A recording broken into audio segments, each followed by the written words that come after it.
my honor. Well, let me just introduce Chakham Michael. We go a long way back. We have learned together, basically, or more or less at the same time, in Midrash Sephardi, in the Jewish quarter of the Old City. And Michael is expert for quite a few things that I'm also interested in. But he is an expert, and I'm only interested in them, such as Shomeronim, or Samaritans, and also paleographic Hebrew and paleographic Hebrew inscriptions and so on. So tonight, we are hoping that you will share with us your recent discoveries, which made quite a lot of noise in the academic world and even more so in the believing world. So the floor is yours, and present your work. Well, thank you so much. And Chacham Eliezer is very humble. He really started out as an early mentor slash habruta, and definitely was a senior colleague, you can say, and had really an instrumental role very early on. And it's amazing how in recent years we've really become close. So I have learned a tremendous amount from him as well. So thank you so much. So basically, I visited Eliezer's sukkah last night, and I was blown away. And hands down, having seen, I don't know, hundreds of sukkot in my time, I straight away told him it is the most beautiful sukkah I have ever seen. And Wow. I shouldn't have expected less from his home, which is a walk-in museum. The guy lives in a museum of the most rare and wonderful artifacts from the Sephardic world and the Balkans.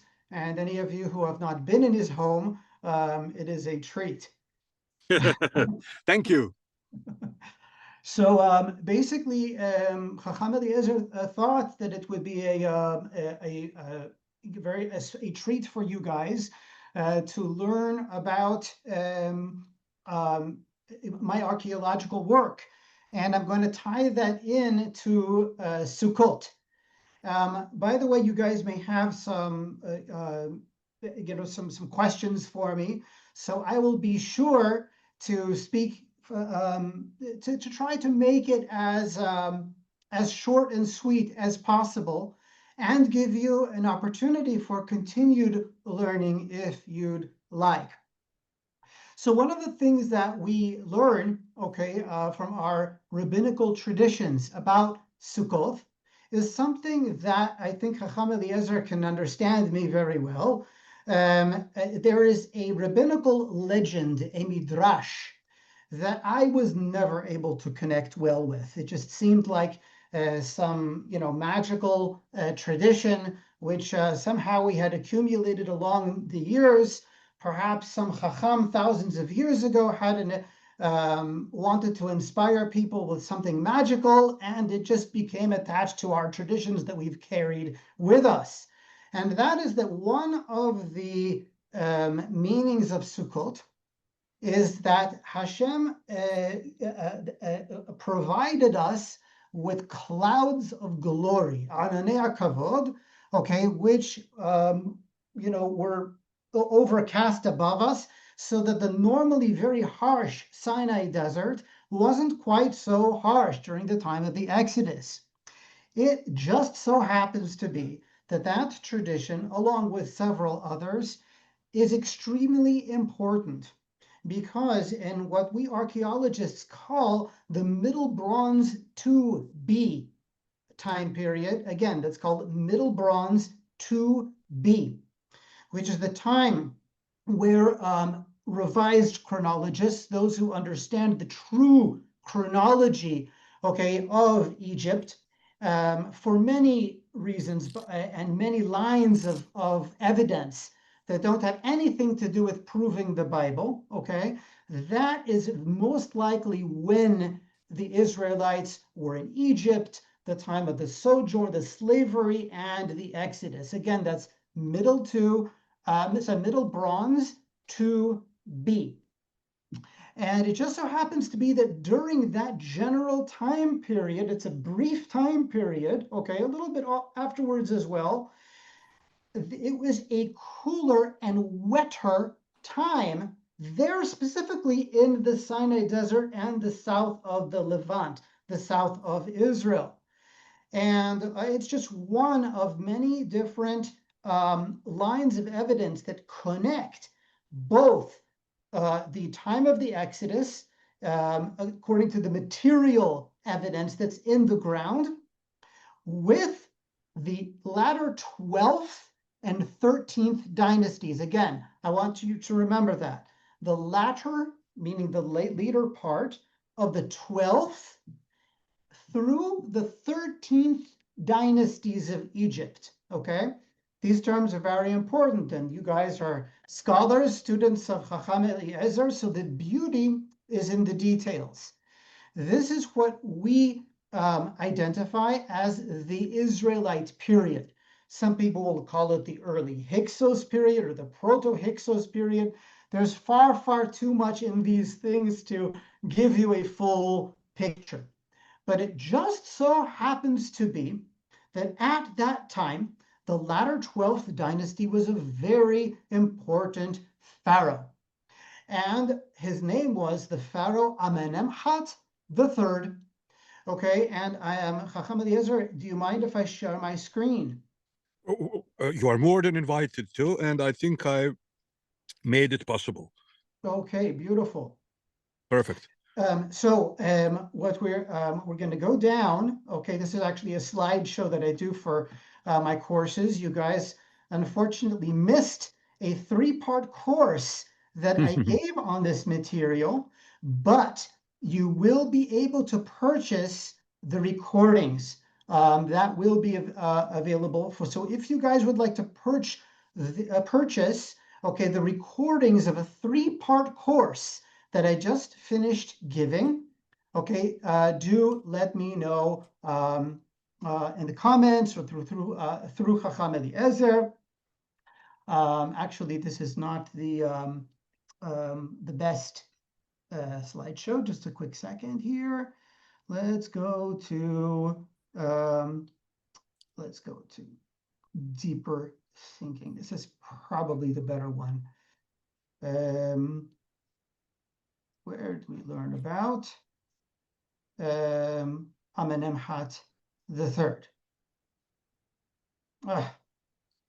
You know how it is when you you think you have everything all set up and you're missing exactly the slideshow that you're looking for. I'm sorry. Just a quick moment. Thank you for your patience. Just a quick second here. Let me see. Let's look for, okay, this will help us. Okay. So there is a particular time when the Hebrews enter Egypt, okay? And it is under the reign of this particular pharaoh, Pharaoh Amenemhat III. There are so many examples and very strong points of evidence that identify this pharaoh as the pharaoh remembered as the pharaoh who rose up Joseph. There is very hard evidence during his reign of that time of the years of famine, preceded by the years of plenty. Again, all of these things are very difficult to sum up. But essentially, one of the things that you learn about Joseph is something that is not much known about, and that is that Joseph enslaved the Egyptians. Okay, it definitely was nothing as harsh, okay, as the slavery at the time of the Israelite period, the Pharaoh who knew not Joseph. Okay, and we actually have some evidence, in the inscriptions I'm going to share with you, But this is kind of the first part of this pattern of evidence, if I can borrow that that term, okay, from the organization who collaborate very nicely with me. But and essentially at this point in time, from the time of this particular pharaoh, we have a time of really, really exciting inscriptions. And these inscriptions are in a type of a proto-Hebrew, a very early Hebrew that is so recognizably Hebrew that any child, okay, who goes to yeshivah, we're talking 10-year-olds here in Israel, would be able to read. Ad kedekach, to the point that actually my own sons helped me out many years ago, and I was just getting into this field. So this is going to take us to a place in the Sinai desert called serabit el-khadim, which means columns of the slave, okay, which basically refers to what the Bedouins called this site, where you have these columns of stone, okay, and inscriptions that the Bedouins knew for hundreds, thousands of years somehow, whether it was by tradition or by things that they saw, that clearly this was a place of slavery, okay, and that the inscriptions there, many of them were actually from slaves, okay. Again, these are Semitic inscriptions. And by the way, 3 words mean pretty much the same thing: Semite, Asiatic, and Hebrew. Again, Semite, Asiatic, and Hebrew. They all mean not more or less the same thing, exactly the same thing. And actually, they go back to Egyptian thought, okay? Because all Semites, okay, whether they were from Canaan, whether they were from Syria, okay, wherever they were from, were called Abiru, okay, or Apiru, or Amu to the Egyptians.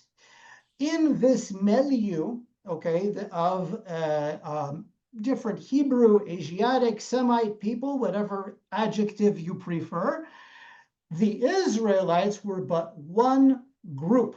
And we see this in the Bible. We actually see this in the book of Samuel, where King Saul, Shaul HaMelech, he only gains the upper hand over the Philistines when the Hebrews, the Ivrim, join in with the Bnei Israel, the Israelites, and then we vanquish the Philistines. So even in the book of Shaul, we see that Ivrim, Hebrews, was not yet exactly the same term for us, okay, as Bnei Israel, Israelites. So understand that these are the people, okay, that Joseph would have put to work to save Egypt, okay?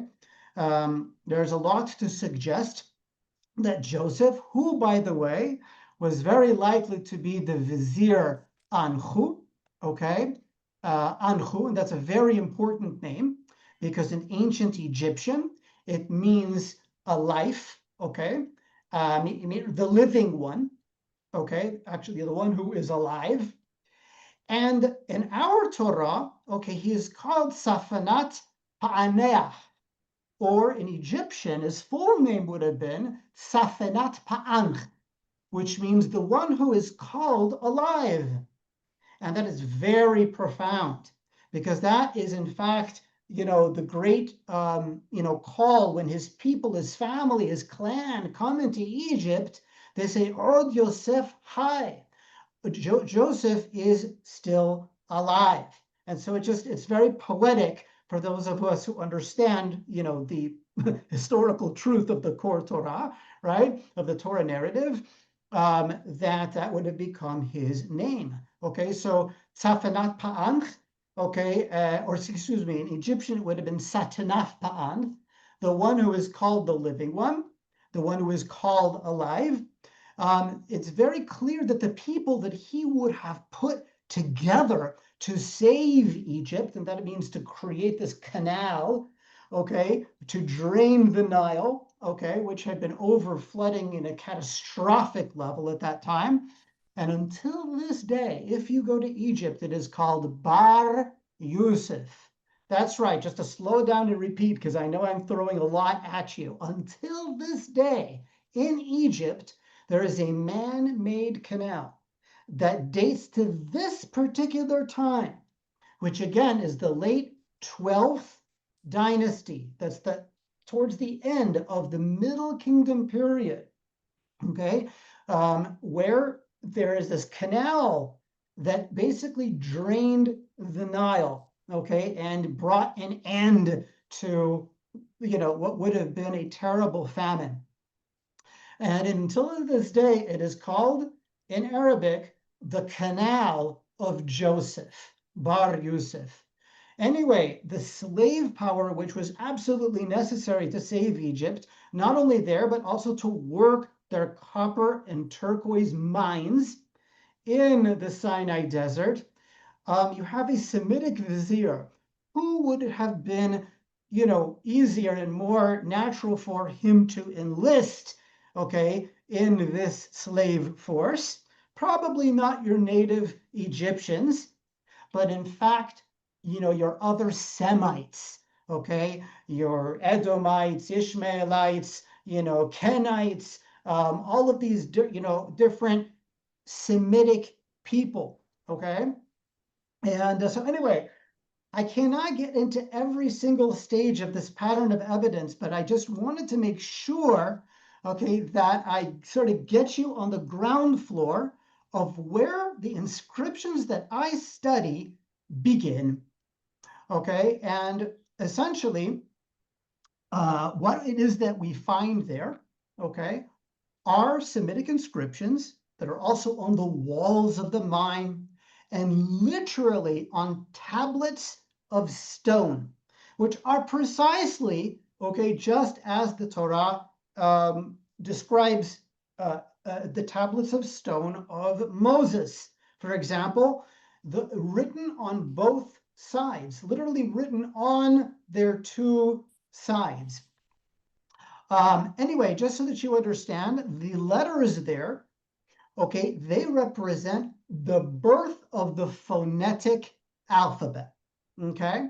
And what you basically have are Hebrews who spoke a Hebrew that is readable, and even today, if you would actually use regular Hebrew characters, for example, what we see here at the top of the chart, okay, and you knew sort of where to space, okay, the words, any kid would be able to read them, okay, who's, basically Torah educated, all right?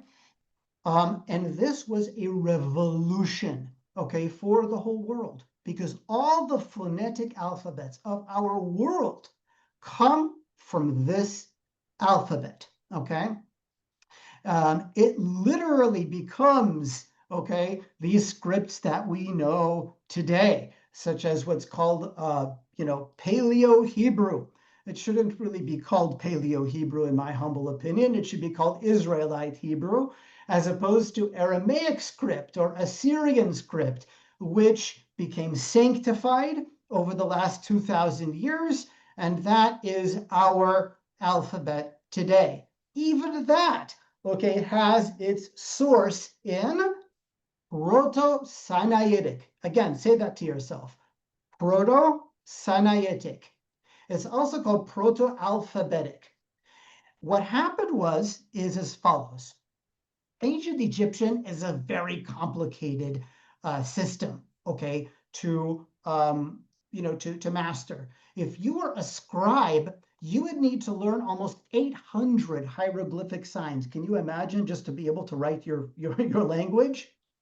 Imagine a system that instead of 800 hieroglyphic signs, all you needed was 22 simple sound-based signs. And just knowing 22 signs, you would, okay, that represent sounds, not pictures, you would be able to write anything in your language. So for example, okay, using He and Aleph, okay, in different combinations, you have so many words. You have Ha-el, Ha-av, the father, Ha-em, the mother, He-ach, the brother, He-ach, how so? Okay, and He-adam, the person. And we find, once you understand how to read this, okay, and there are slightly different opinions within the field of a couple of these glyphs, but essentially they are all fairly well identified of what letters, okay, they symbolize, okay. But basically what happened was this: you had the Hebrews, okay, seeing Egyptian hieroglyphs and saying, you know what, wouldn't it be so easy to take these glyphs of these Egyptians and make it into this sound-based alphabet of 22 signs? And then we can write anything in our language, which we are already speaking for many hundreds of years. And we've already been writing it, in fact, with this very complicated cuneiform, okay, type writing system. And wouldn't just this be a lot more simple? So what they did was they took, for example, the Egyptian hieroglyph for to be high and high spirits, elevate, okay, and more. And they said, forget it. This symbol looks to us like a happy man or a praying man. So from now on, this is going to be for us, hey dad, hey, hey, okay, and that became the letter hey. Later in the Latin alphabet, okay, in Greek it would become, E, okay, epsilon, E. Um, these Egyptians, they have this thing, okay, which was actually het for them, the ha. And this is a courtyard for them. Forget it. We know that this is a house. This is the plan of a house. In our language, house is bayit, bait. From now on, this is now going to be the sound b. Just like this letter is going to be ha, this is going to be b, okay? And these Egyptians, they have this symbol for the ox head. From now on, okay, that is going to be the symbol, okay, of the sound ah, because for us, this is aleph or aluf or aluf ha'eder, the aleph, okay? And for us, it's going to be the sound of ah, okay? And that is how the sound-based alphabet began with our forebears, okay? A couple of hundred years before Moses. So essentially, I was brought in about 9 years ago by an Egyptologist colleague, mentor, friend of mine who taught me the ropes. And I was able to understand, okay, doing some pretty serious research, that many of these inscriptions are not pagan. What was understood until I came and bothered people, okay, is that these inscriptions are lauding, they are worshiping what is very clearly the golden calf deity of the Torah, okay? She was actually the golden heifer, okay? And by the way, that doesn't mean the Torah is written incorrectly, okay? Because there are no vowels in the Torah, and egel, okay, just the way that Hebrew used to be written until even just about 2,500 years ago, fairly recently, okay, without vowels. So egel hazahav could very well have been eglat, or egla, I should say, egla. Anyway, and I found, in fact, that several of these inscriptions, instead of worshiping the golden lady, she was called, and you can see her cow ears here. She was definitely the golden heifer, okay? In fact, they were cursing her out and cursing out her followers. and all sorts of messages which kind of seemed to have Moses or a Mosaic revolution written all over them.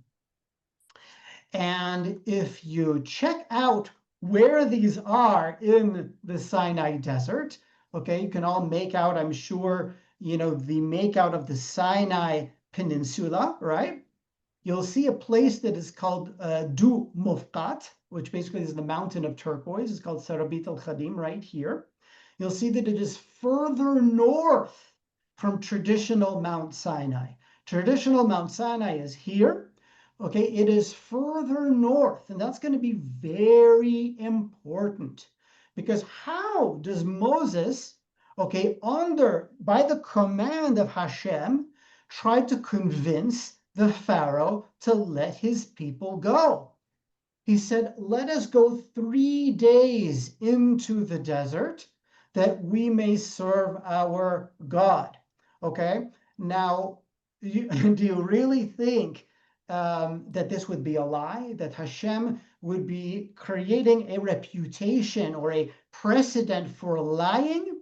Okay, this would have needed to be a place of worship that was known to the Pharaoh that, oh yeah, of course, Semites, Asiatic slaves, always go out of Egypt. They always leave Egypt here into the desert to this place, okay, to mine copper and turquoise for Egypt anyway. And they have a temple there. They worship balat. They worship, this golden heifer, and they also worship El. So yeah, this is a place where they worship their gods. Okay, sure, no problem. That's what Moses and Aaron were, trying to convince the Pharaoh to do. So if you send a swift runner, okay, not by donkey, not, people after the plagues coming slowly out of Egypt, but a fast, swift runner here from the border of Egypt, okay, that's how long it would take to reach Serabit el-khadim. And to add to this really amazing scenario, we have 2 mountains there, which are very clearly somebody's Mount Horeb and Mount Sinai. They're twin mounts called until this day Jebel Saniya. Jebel, by the way, means in Arabic mountain. Jebel Saniya and Jebel Horabbi, okay, Mount Horeb, okay? And they look like this. And where do they look like this? They look like this, literally from the ruins of Serabit el-khadim. In other words, Serabit el-khadim itself is what the Torah would call bifnei hahar, lifnei hahar, before the mountain. That's very profound, okay? So anyway, all of these details and more, because I know I am swamping you, okay, are in my paper. Before we, I just make you guys feel completely lost, God forbid, okay? I want to show this to you. If you search my name, and somebody can provide that in your comments here, you will find my proto-thesis. It is 214 pages long. It is still a top 1% paper on this reservoir of probably about 40 to 50 million academic papers on academia.edu. It is, I've become very infamous. It has a very stuffy academic title, proto-thesis, presenting critical readings, okay, not wannabe readings, but very critical, of 22, it's actually 23, complex proto-sinaitic inscriptions across 5 proposed clades. Basically, I clade them into 5 groups The stele of Reniseneb, that's basically a big tablet of stone, which basically shows Manasseh, the son of Joseph, okay, and their family, and also apparently Joseph and Asenath, his wife, themselves.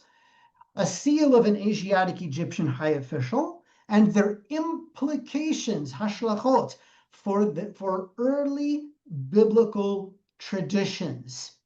It is free.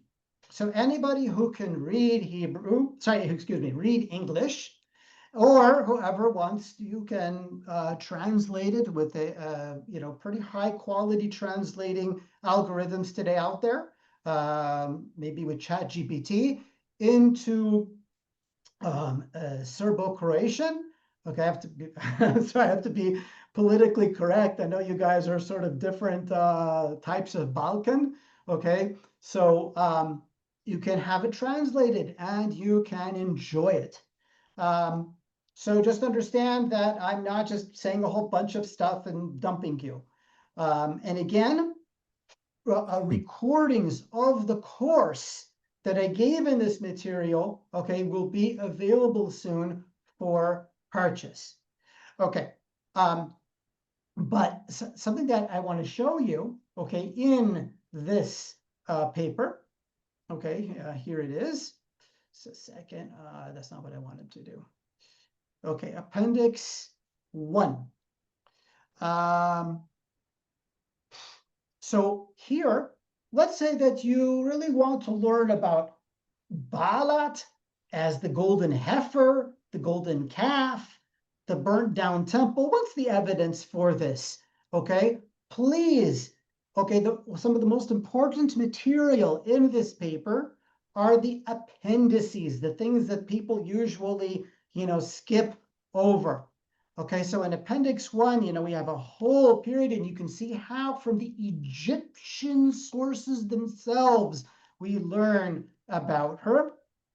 Okay, and we can learn also in Appendix 2 all of the very strong evidence about Jebel Sania and Jebel Horabi as Mounts Sinai and Horeb. And we get into the really hard questions.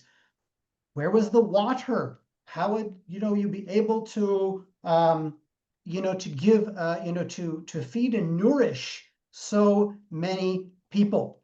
So all of this is very, very important stuff, okay, for anyone who's scholarly and understands the beauty in the details.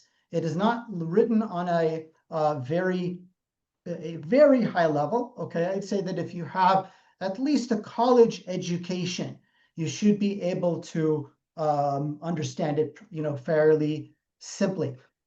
Is it, where do we get this idea of Sinai and Horeb as a double mount? I thought it was one mountain with two names. All of these things and more, okay, are found there. And this is for you, Chakham Eliezer, my friend. This is exactly what he and I were talking about last night in his sukkah. How Aaron the Levite on duty was headed towards Horeb. So did anybody ask themselves why? I mean, how does it work out, okay, without something metaphysical, okay, that Aaron just happens to be on the way to Mount Sinai and Horeb while Moses is praying and communicating with Hashem. And how would he be let out? In other words, we actually see that the Pharaoh, one time when he's very angry at Aaron and Moses, he says, Lechu lisivlotechem, go back to your burdens.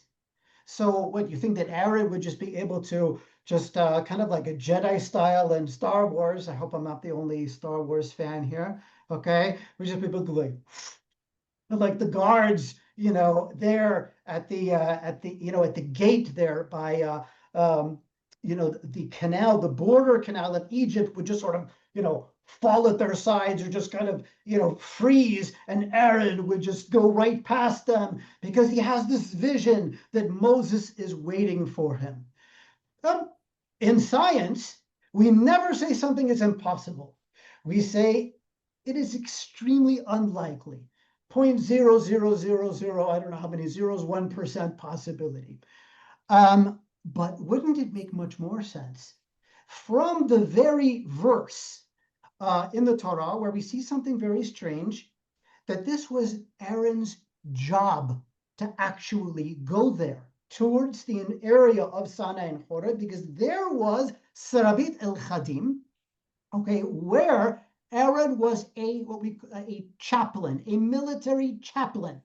So for those of you who are familiar in the American Army, okay, a chaplain needs to be able to provide spiritual services, okay, for the soldiers. In every mining camp, where until this day people do slave labor, even if they actually have, a measly wage that they earn, okay, and places where they are literally slaves, like in Africa, those who are mining lithium until this day, it is heartbreaking. There are always prostitutes involved. And that is exactly what the cult of balat was for the slaves. In fact, this was actually set up by the Pharaoh to be able to support the needs, okay, of these poor slaves whose lives were nasty, brutish, and short. The very word lewi means accompany. Now we understand the verse. Okay, God, Hashem, okay, speaking to Moses in anger because Moses is saying, please just send someone who you would ordinarily send, okay? So God says, is Aaron your brother not the Levite? Okay, that is my translation, okay? Vayomer halo Aharon ahicha halewi. Okay, it's also possible to understand it the more traditional way. Is not Aaron your brother, the Levite? I know about him that he can speak well. No, the more likely translation of it is Aaron your brother not the accompanying chaplain? To my humble understanding, and not only me, it is actually a respected opinion in the field, and that is very important, okay? In this field of biblical archaeology, there are no Indiana Joneses, okay, who discover everything. They go discover this and discover that. Absolutely no. I am like a midget, okay, standing on the shoulders of brilliant, brilliant scholars, okay, of different nationalities, different religions, people over 140 years, I should say. No, I'd say about 200 years, have poured so much talent and brilliance into putting this all together. So it's understood that the Levites seem to have been a guild of chaplains, okay, of spiritual ministers to the others, a priestly, okay, clan among the Hebrews, among the Israelites. And Lewi literally means to accompany. So it seems that this was Aaron's route. And this is why he was coming out of Egypt, probably accompanying another group of slaves, okay, to serabit el-khadim. And so Hashem tells Moses, is Aaron not the Levite now heading out towards you? When he sees you, he will be glad in his heart. And now we understand very clearly, because Jebel Sania, Jebel Ghoriba, Sinai and Horeb are literally right there, a short distance away. They're not literally right next to there, but okay, I would say a few hours walk. Okay, anyway, there is so much beauty in this, but I'm going to end okay, because I can't just go on and on and on, with a clade of these inscriptions. And this is how I made news. And it's important for me to tell you that I was not behind any of the hype. That's very important, okay? I never employed any publicity person. This is all bil adai. This is all beyond me. This is all just friends of mine getting very excited, and appropriately so. So please don't imagine that this is, me tooting my own horn. In fact, scholars really hate that. But I get it, because it really is exciting. The most important thing to understand is that this work is not about finding Moses. This work is not about proving the Bible. This work is about understanding these inscriptions. From the early period, that time of that we would date Joseph, we have this clade, which is A in the paper, okay? This is all in part 3, section 3, everybody. Again, I'm going to say that clearly. In section 3 of the proto-thesis, you have the inscriptions that are confidently dated to what we might call the Joseph period, the sojourn, okay? I'm just going to pick one of them, okay, which you would find exciting to tell you about. But first, I'm going to just tell you them all. Kind of like Rambam, who shows you, like Lahavdil, the big picture and then goes down. And I'm going to try not to be too long. You then have a group that are votive inscriptions by followers of El, those who actually worshipped God. Okay? And what's very important is that this was a group that we know, a bit, we can infer a lot about how they worshipped and how they believed. They seem to have been stoic, okay? These people were not running after the prostitutes, but in fact, quite the opposite. They were quite abhorred by that, likely because, these prostitutes which were brought in were probably recruited Hebrew girls. Okay, these are they include inscriptions that accompanied sacrifices to God, El, the God of the Torah. By the way, for those who want to who are curious, we have proof that the name Yah, which is actually the base of Shem Hashem, okay, the name of Hashem, Yud He Waw He, also is found at this time period in Egypt. That's in Appendix 3. Okay. Okay, so we have some of these, and we're going to get back to these. We also have, excuse me, I skipped C. Group C are votive inscriptions by balat devotees. Okay, here we can see very very enthused worshippers of Baala giving offerings to her.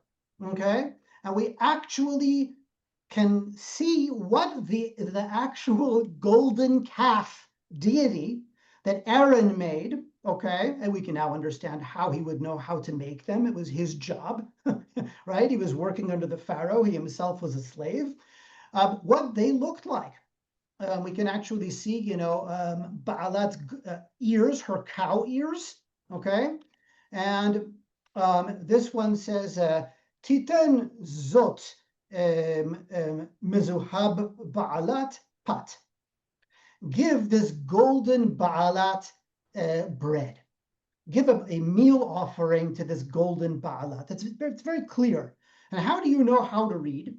You read in the direction of the glyphs, okay? And this is all painstaking work that Baruch Hashem bil adai I came to understand over years of this work. And you have a signature here of the guy who is offering it. And his name here is Ada, okay? Ada.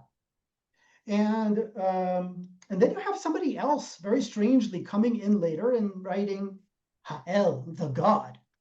How can you tell that this is probably somebody else and not the author? Because it's first of all, it is writing in another direction, but that's not quite clear.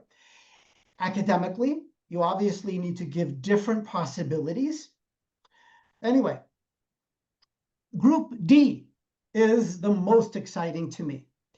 These are counter balat inscriptions by loyalist scribes. These are our boys, okay?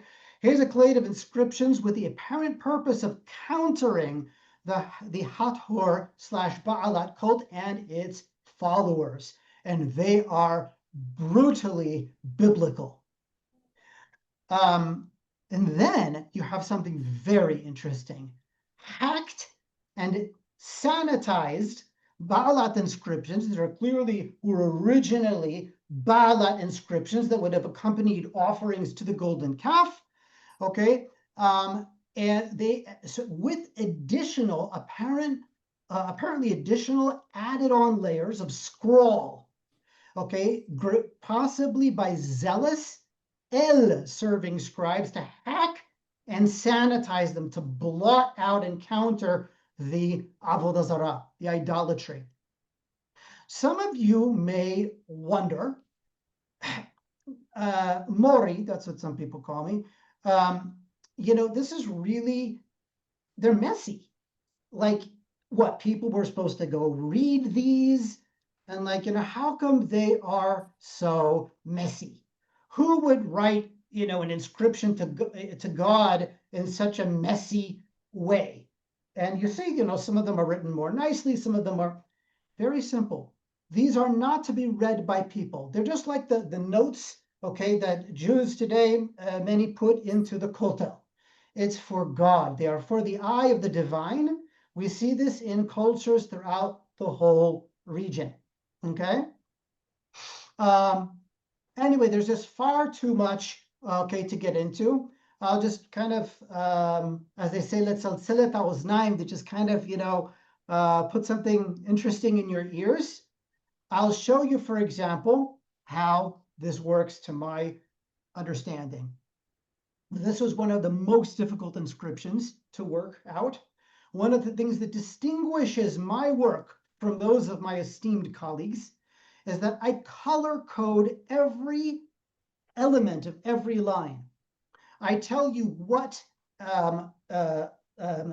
which ones are more speculative, okay? That's in gray. So for example, this line of this het, that's speculative. I think that it's there. Some scholars understand that it is.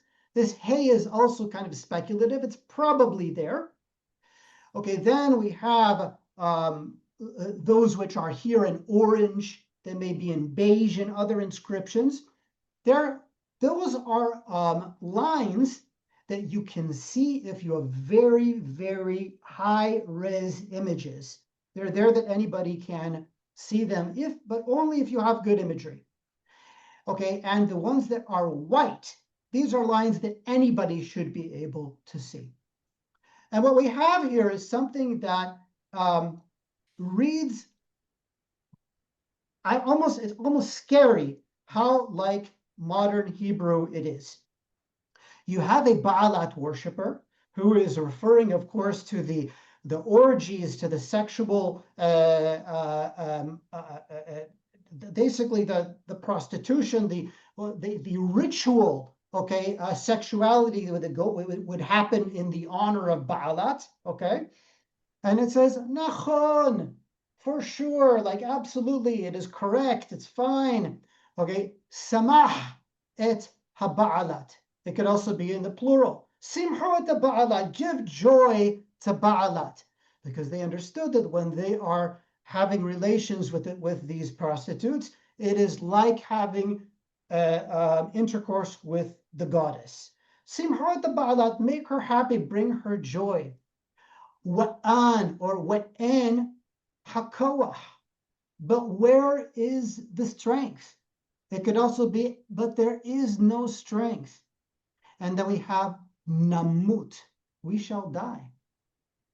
And this clades with other inscriptions that speak about how hard their labor was.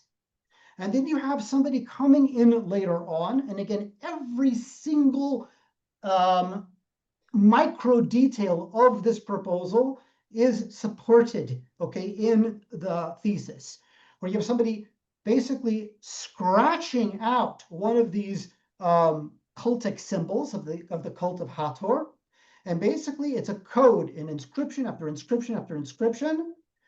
Denan Heres. Their judgment is destruction. Their judgment is destruction. Okay, and anyway, we have one after another after another. I'm now going to show you a clade, okay, of just one or two, and that is all we have time for, of what I would call Moses inscriptions, okay? And that really is all we have time for. I don't want to overstep, my invite. Hold just a second. That is, okay, right here.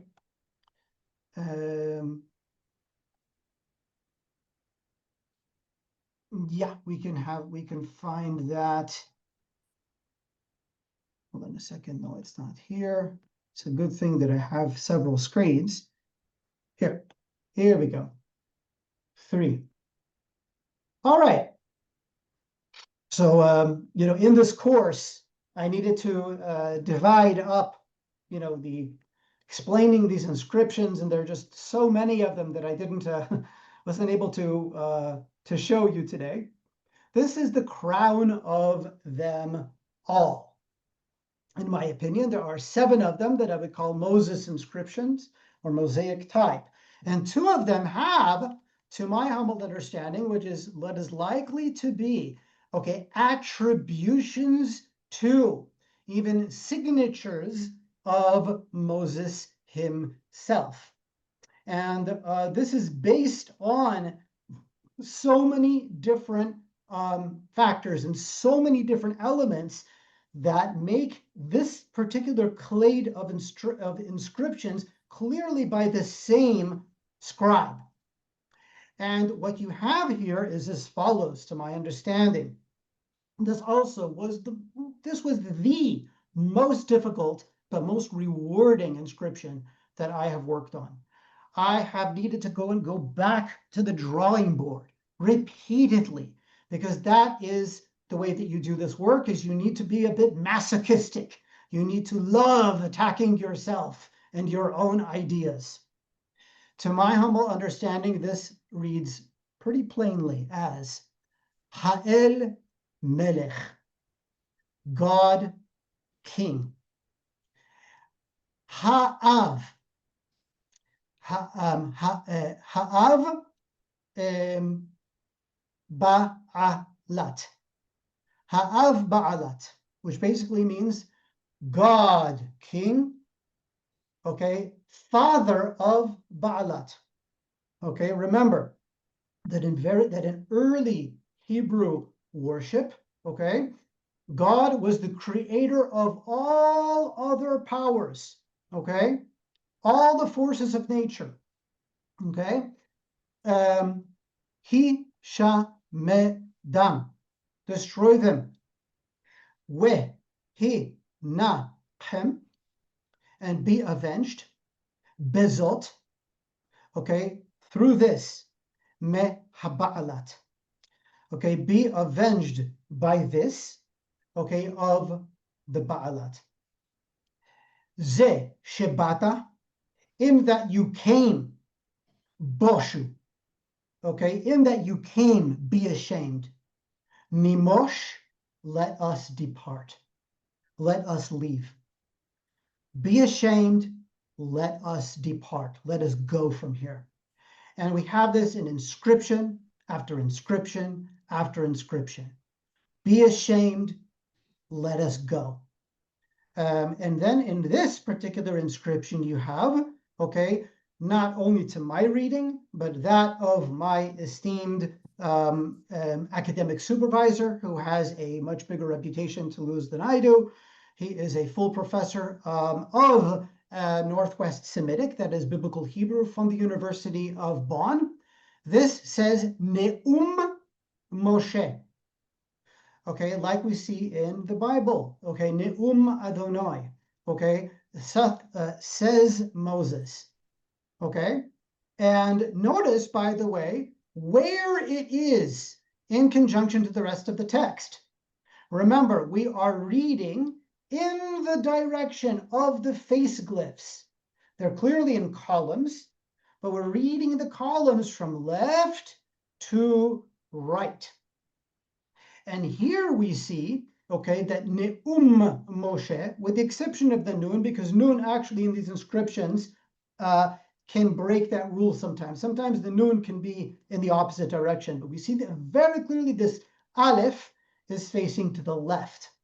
So this would suggest an addition or something that is not literally a part of the original message. Something that is even clearer, okay, such that even my detractors, okay, or those who challenge me, say, well, could very likely be Moses, kind of nothing we can do about that. You have a point. But who's to say that this is, the Moses of the Bible? Clearly this was a very popular name. I mean, it's like Joe or, Michael in those days, which, by the way, is really weird because that's just kind of not true. I have, you can see it as a suffix of names of pharaohs, but no, that's not a common name. But the really famous one, which kind of made the news, and this is going to be our last one that I'm going to be able to show you today, okay, is Sinai 357. And my goodness, I hope I should be able to find it very rapidly. Hold on just a quick sec. And again, this will be our last one. I have it here, I think. Yes. So here, welcome to mine L. There are two mines which are connected, okay, at the back, both of which have very powerful inscriptions that I had no idea that there was any ascription here to Moses.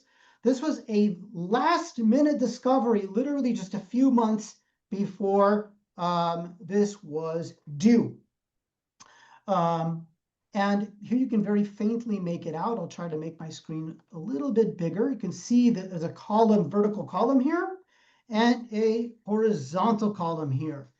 But thanks to patterns of evidence, my friends, okay, they were able to provide me with more high-res, more perfect images than exist anywhere in the world. And sorry, I'm just, trying to make this as clear to you as possible.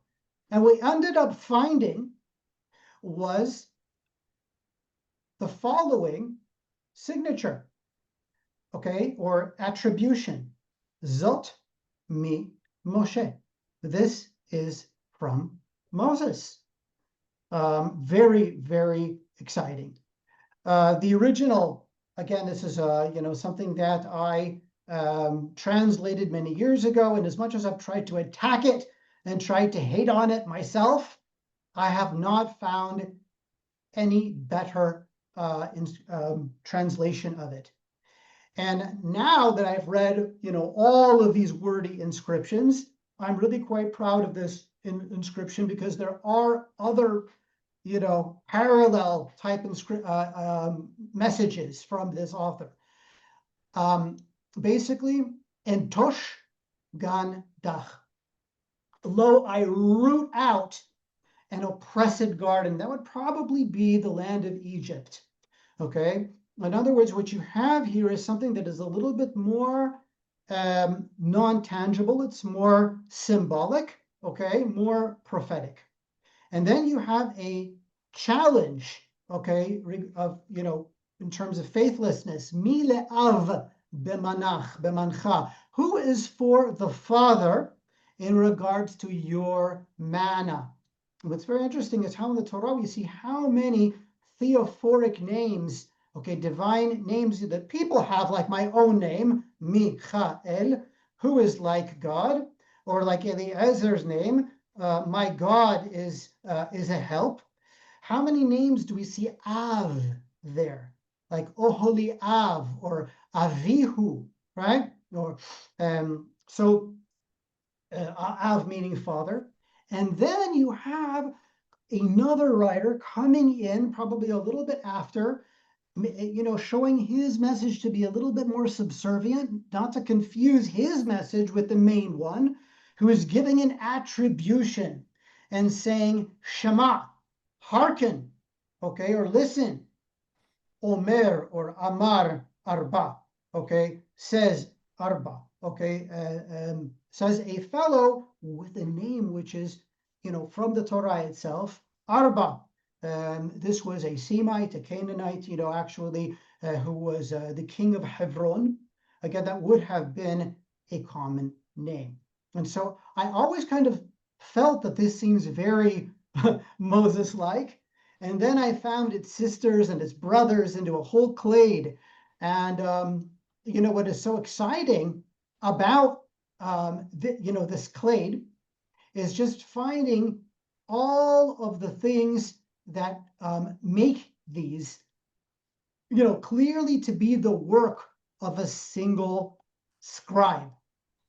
And for that, okay, in the paper, you're going to want to go to page 27, okay? If you don't believe me, by the way, about the be ashamed and let us leave, okay, just check out Sinai 353, calling out the prostitution there, okay? Where we literally have in here, okay, denounce these female guests, okay, gimnu, okay, zot neshe orahat, okay, basically denounce this, okay, it's not denounce, it's denounce this, okay, or these female guests, okay, neshe orahat, or orahot, and then it says here, zot bosh, this is shameful, okay, nimosh me haba'alat, let us depart, okay, from this place of the Baalat, or from the cult of Baalat, okay? And again, it's in one after another. You would definitely be able to fault me for bias if this was just one or two or even three inscriptions. But when you read 23 of them, okay, basing yourself very much on, readings of the people in the field, okay, and when you disagree with your colleagues, making sure that you are right, and sometimes, and admitting when you're wrong, which I have done, the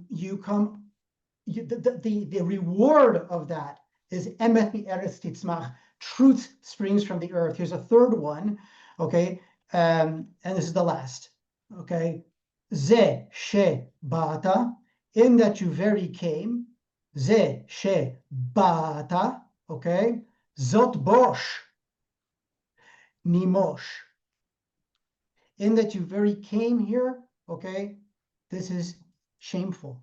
Let us depart. Let us go, i.e., let my people go.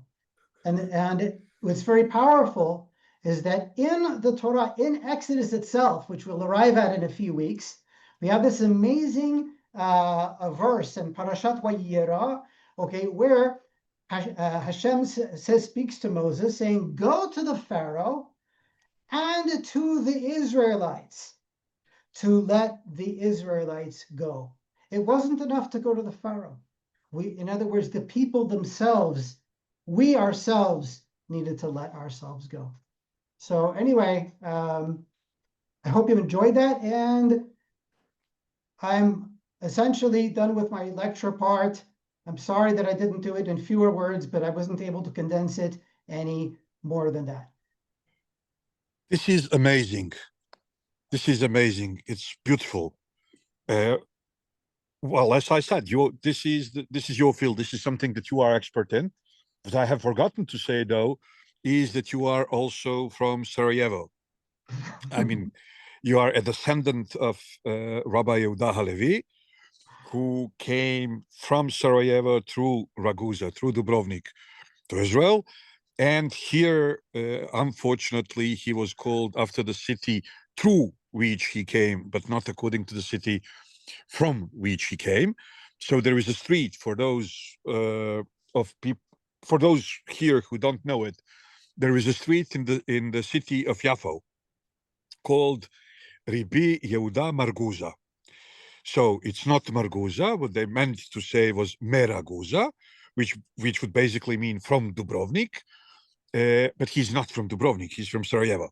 And later, when we stay alone, I'll share with you also something that I've already shared with Michael, and that is a humoristic derasha made by that rabbi from Sarajevo, which was recorded by Rabbi Alcalay in Ladino. Okay, so that's you back to introducing you. So now when people feel closer to you, I'm just adding additional reason why should they consider you one of our own on many different levels, not only because of the fact you are Jewish, not only because of the fact you are Sephardic, but also because of the fact that you are partially from Balkans. Thank you so much, and make sure to collect any names of anybody who would be interested in purchasing the course, okay, on these inscriptions and giving you, the whole picture. And if anybody would like to did anybody put in your comments the the um, the link, okay, to the proto-thesis? I'll do that now if nobody else has. Okay, please do that. And then, does anybody have questions? Oh, Mila already added it. Wait, let me see what's this, what she added in chat. Okay, so this is your article. Yes. Perfect. So we have a link to it, and we have actually the actual PDF. Perfect. Now, does anyone have questions for Michael? Happy to answer anything, pick my brain. If you're not, or until you have, I have a question, Michael. Could you? There is no stupid Eliezer, question. Eliezer, I just want to say thank you. I'm completely overwhelmed because I'm dealing with 20th century texts, and this is completely new for me. But thank you very much. And the small, maybe stupid, in fact, question: to whom they or he writes these texts? Right. So again, that is why, we have 5 different clades of groups of inscriptions. Remember, serabit el-khadim served, okay, as a bastion of slavery, okay, for centuries. So it's not like these were written by one person, okay, for one particular purpose, okay, but it can be derived. In other words, if you look, for example, at the votive inscriptions, okay, together, they are similar, and you can see that they are for, the deities that they served. Balat, okay, or Havdil, 1,000 separations, El.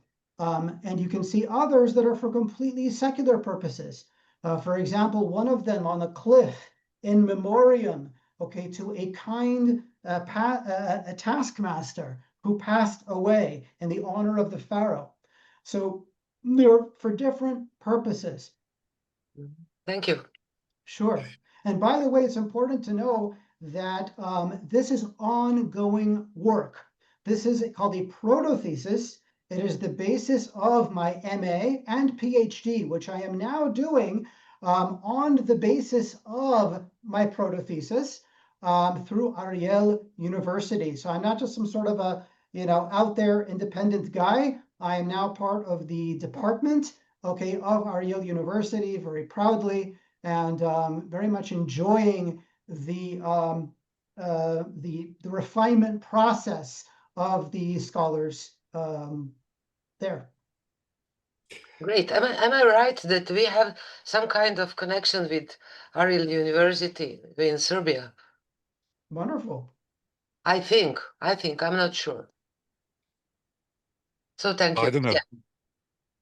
Yeah. Chakham Michael, could you please elaborate a bit more about the cohabitation of these two different cults and two different groups, the worshippers of El and worshippers of Balat? And I mean, are they ethnically one and the same? And then they belong, they are definitely separated into two different groups, or basically you could belong to both groups at the same time? Right. So that is an excellent question. And in order to answer it really nicely, I want to show you another inscription here, which is really important and really illuminating. Do I have here Sinai 350? Because that is just really amazing, if I can find it. And you know what? I will actually just show it to you in the proto-thesis itself. Just a quick second. Right there. Okay, I'm going to share my screen once again. You can save your eyes. I don't want to, while I scroll up to it.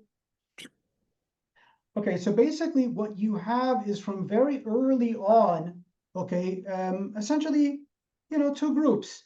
Those who are what we call, in American slang, drinking the Kool-Aid, okay, of the Pharaoh and the popular cult. Because, I mean, heck, if the Pharaoh is supplying, prostitutes, like, why the heck not? These are young people. And again, their lives are nasty, brutish, and short. And so, smahat ba'ala, just, make her happy. And you have, by the way, others where you have something very much like in Mishle, like in Proverbs.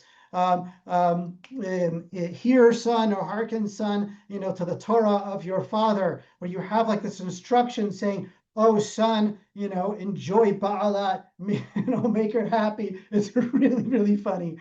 So one of the things that you cannot deny, okay, is that you have, these are cousins. These are the same people, okay? It is very wrong to assume that these are like, two different groups of people. Whoever wants to, impose some simplistic or wannabe idea on this world that, oh, there were those, the righteous worshipers of El and the perfectly evil or hedonistic worshipers of Balat. No, it's almost sure, I don't have direct evidence of this, that there were people worshiping both, okay? But it's very clear that among the inscriptions that I've seen worshipers, okay, I see more evidence of that these were two different cults.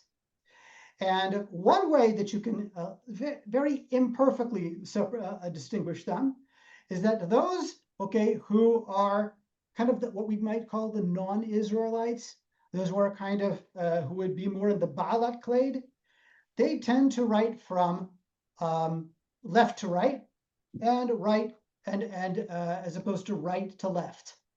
Okay, not very clear, but I want to show you evidence, okay, of the competition between these groups. I'm going to take you, okay, to an inscription that very well could have been the work of Joseph, or somebody under his influence. And this is simply, an inscription that will just communicate so much. First of all, this inscription, Sinai 350, an el-lauding inscription, it praises God. okay, likely by the hand of an elite Semitic official. This is no slave who wrote this, okay? And he seems to be writing it in the name of the king, or as a person who represents the crown. Now, Ezra, you have to really focus on this here because you're going to love it. You can see how he writes in competition with balat in this very elite and beautiful handwriting.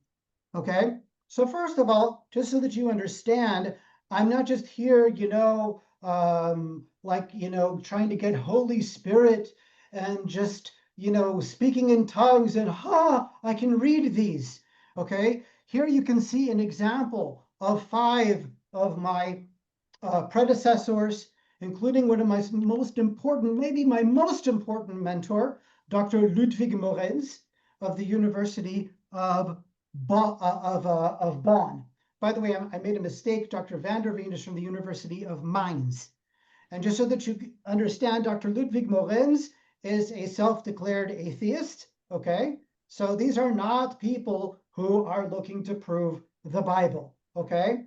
And yet, he became my most important mentor.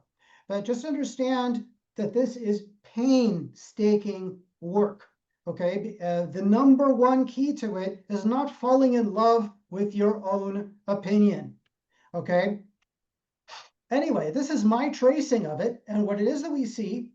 And indeed, I personally challenged everything that my predecessors have claimed. I tried to connect these 2 pieces in different ways, and yes, I worked with the original. I actually worked with the original 2 pieces at Harvard University and at the Harvard University of the ancient. This is the Harvard Museum of the Ancient Near East in their vault. What we see here is the following message, and it follows perfectly the letter identifications, okay, of my mentor, Dr. Ludwig Morenz, who agrees with me that this here says El. This is definitely, okay, speaking about God, El. And what we find is as follows. El Hamoshech, okay, God is the one, okay, brings close, draws to him, or is the one who brings close to him or draws to him, but a daughter, a girl, okay, she Nadav or Nadava, Ahava.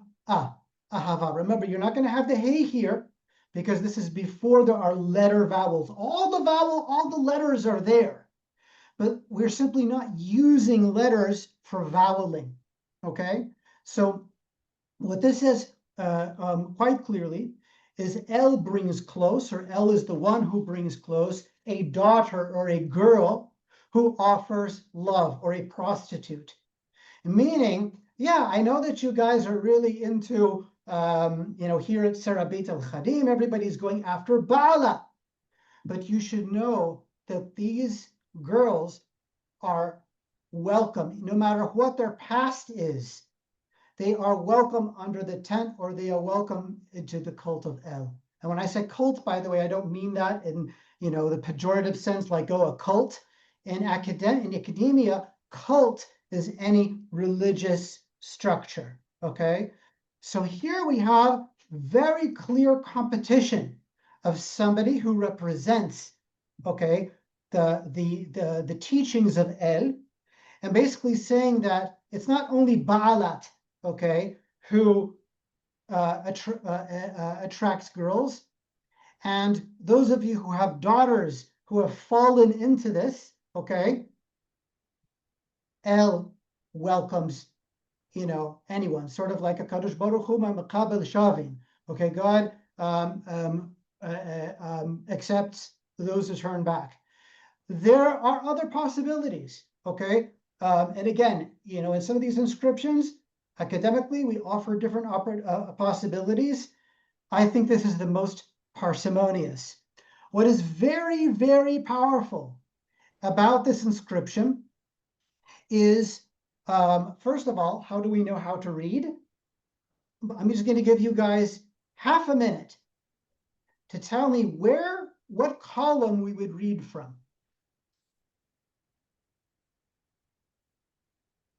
Again? What column we would read first. So if anybody understood that we're going to read the right column first, you're right. Because look at the aleph, the face glyph. Okay? Look at the nun. Okay, so it's pretty clear. It's always, certainly if you have an aleph, you definitely know in what direction to start. What about the kneeling character here? This shows you how early this is. This is one of the very earliest proto-alphabetic inscriptions ever. It goes back to a time when they weren't even completely set on what the glyph is going to look like. Before, all the glyphs were standardized. So we see one hey that is kneeling, and we see one hey that raises up his arms. Actually, both of them are raising up their arms. Okay, they're both kind of boogieing, or one of them is kneeling. But we can see that these things are not perfectly standardized. Anyway, first of all, when you compare these glyphs, you see how fine this handwriting is. Look at this nun, the snake, the nahash. Look how perfectly straight it is. Okay, it's almost as if it were made with a straight edge. Look at this teardropped Dalet, who is a fish, Dagidag. And look how perfect its shape is. Okay, that is something that is so rare. But most powerful is this composite cartouche logogram of the pharaoh himself. This is a Semite who, strangely, because the pharaoh set up the temple of Balat for the miners, right? But he is not pushing Balat worship. He's pushing the worship of El. And he has a composite logogram of two types of cartouches of the Egyptian pharaoh. In the finest, this could have been made by a computer font of today. This perfect 360-degree ray symbol is a perfect tracing.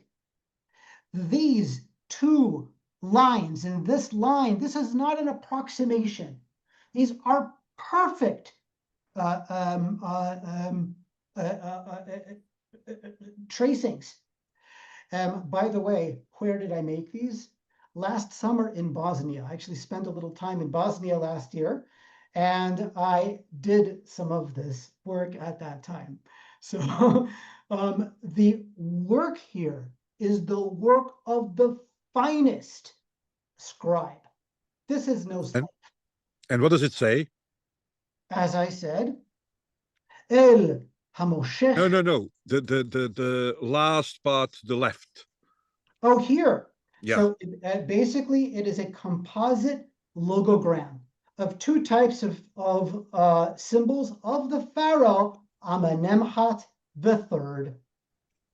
There is the Horus name and the Biti name. Okay, I can show you what those look like right here. So basically, the pharaohs had different names. Okay, so these are two cartouches. Okay, for the pharaoh Amenemhat III. One literally says Amenemhat.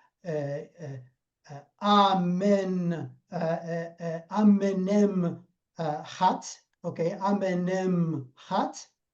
And this here says, okay, ni ma'at re, which basically was like his prenomen.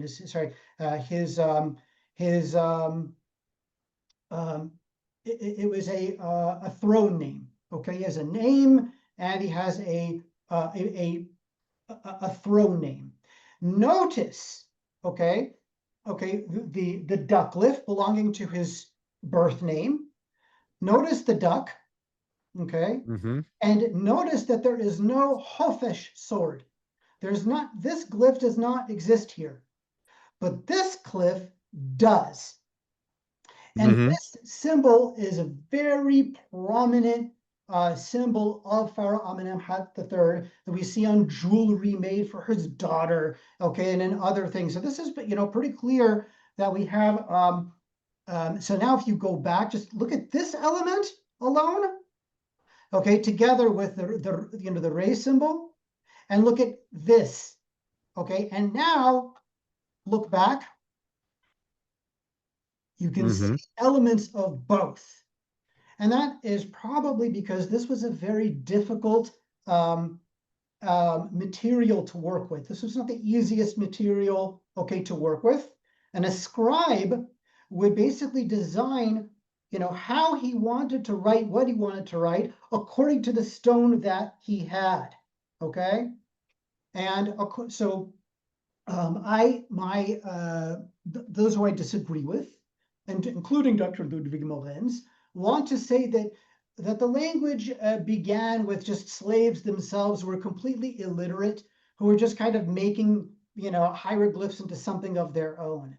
This is one of several examples of evidence that smashes that, okay? Where you see very clear suggestions that this is a top-down invention, that you have officials, high officials, elites within the court of the pharaoh, okay, who are powerful, that this is most likely where the idea for this began, or these are the ones who developed this, and from there, very quickly it trickled down to the people. If you want to see evidence, more evidence, okay, that there is a literate people, that the Hebrews at that time could read this. There's already graffiti on the wall from this. See Appendix 3. So basically the beginning, okay, you see that these two groups coexisted, a little bit of competition with each other. But later on, okay, what I interpret to be later on, which would have been, towards the latter 13th dynasty, that is where I would date, okay, these Moses type inscriptions to. And which is the 13th dynasty? Like, what is exact date prior to AD? Like 1300, 1400. Right. So again, understand that is a matter of contention among people. So I don't want to give you a date and you can say, what Michael said. There are 3 different schools, okay, of chronology. And in the first lecture of the 3 lecture package, I actually get into the chronology and why we're right. Okay. So basically, the chronologist, I am not an expert chronologist, okay? I do have a strong amateur understanding, but just understand I am not the chronologist. So, okay, don't throw stones at the messenger, okay? I belong with the camp of revised chronology, new chronology, okay? And there is just vast, very, very significant evidence behind that. Okay, but in general, we would date this to about 1650, basically between 1650, 1700, before the common era, before the common era.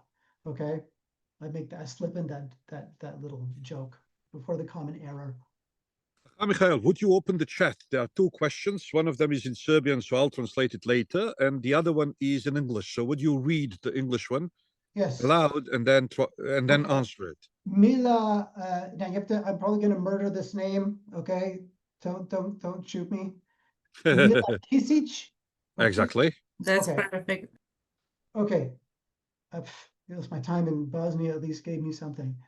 Thank you for your thought-provoking presentation. My questions: if the loyal scribes, if I understood you correctly, you identify as proto-Levites, not necessarily, okay? But okay, I'll go with you because that's what Moses would have been.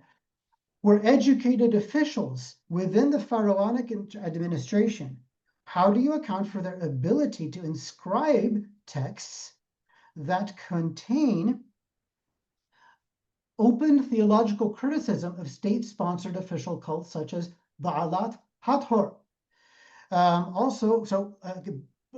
Amazing question, by the way. Golden question, just like, wow. And number two, also, were these inscriptions intended to be public declarations, rather discreet, perhaps even secret writings within a restricted circle? That is a next level question, okay? The reason, so first of all, again, there are two types. Here we see something that is very discreet. Doesn't say anything about Balat, doesn't say anything about, cursing her or turn away from her, right? It just says something very nice about Ha'el, that normally people would ascribe, okay, to Balat. In other words, it's this kind of winner attitude of don't put down your rival, say something positive about your derech, okay? So we see that this is very diplomatic. And this is confidently dated to the time of Pharaoh Amenemhat III, okay? So this is early. Okay, later when we get into the Moses type inscriptions, so first of all, we can see, okay, that the language seems to be more systematic, the writing, so that would suggest a little bit of a later time. Okay, let me just show you these. I'm sorry for your eyes. Okay, pardon me for your eyes. So for example, the very one that I spoke of, let's in fact even go to another so that you can kind of, I can kind of slip in a little, another one. So one of the things that you'll notice about this, which belongs to that mosaic clade, notice the long mems. This mem has so many strokes to it. That's completely unnecessary. And we see other mems, okay, which by the way come from the Egyptian sign for water. So, the Hebrews would have said, you know what, for us, okay, water is mime in our language, okay?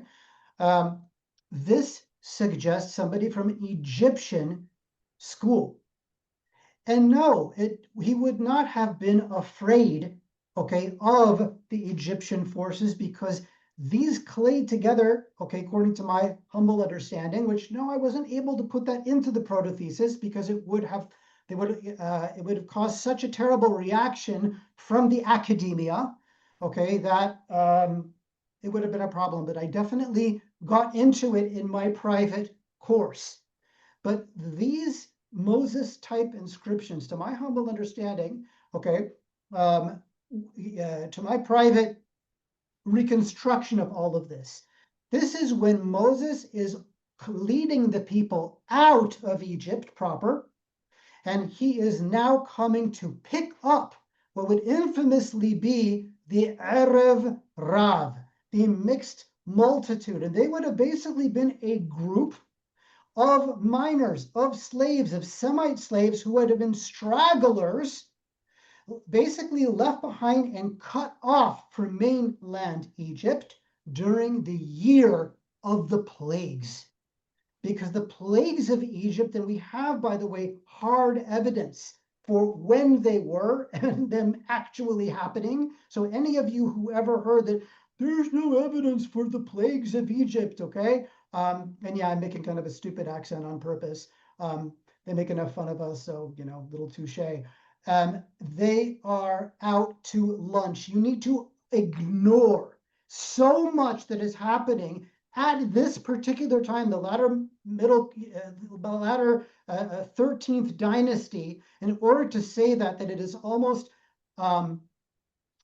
wanton, like an ostrich, okay, putting its head into the sand.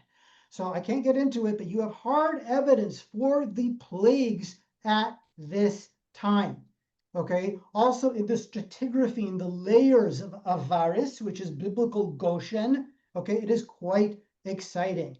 And this is not on the basis of evangelical Christians coming in there and going, we see Moses all over the place.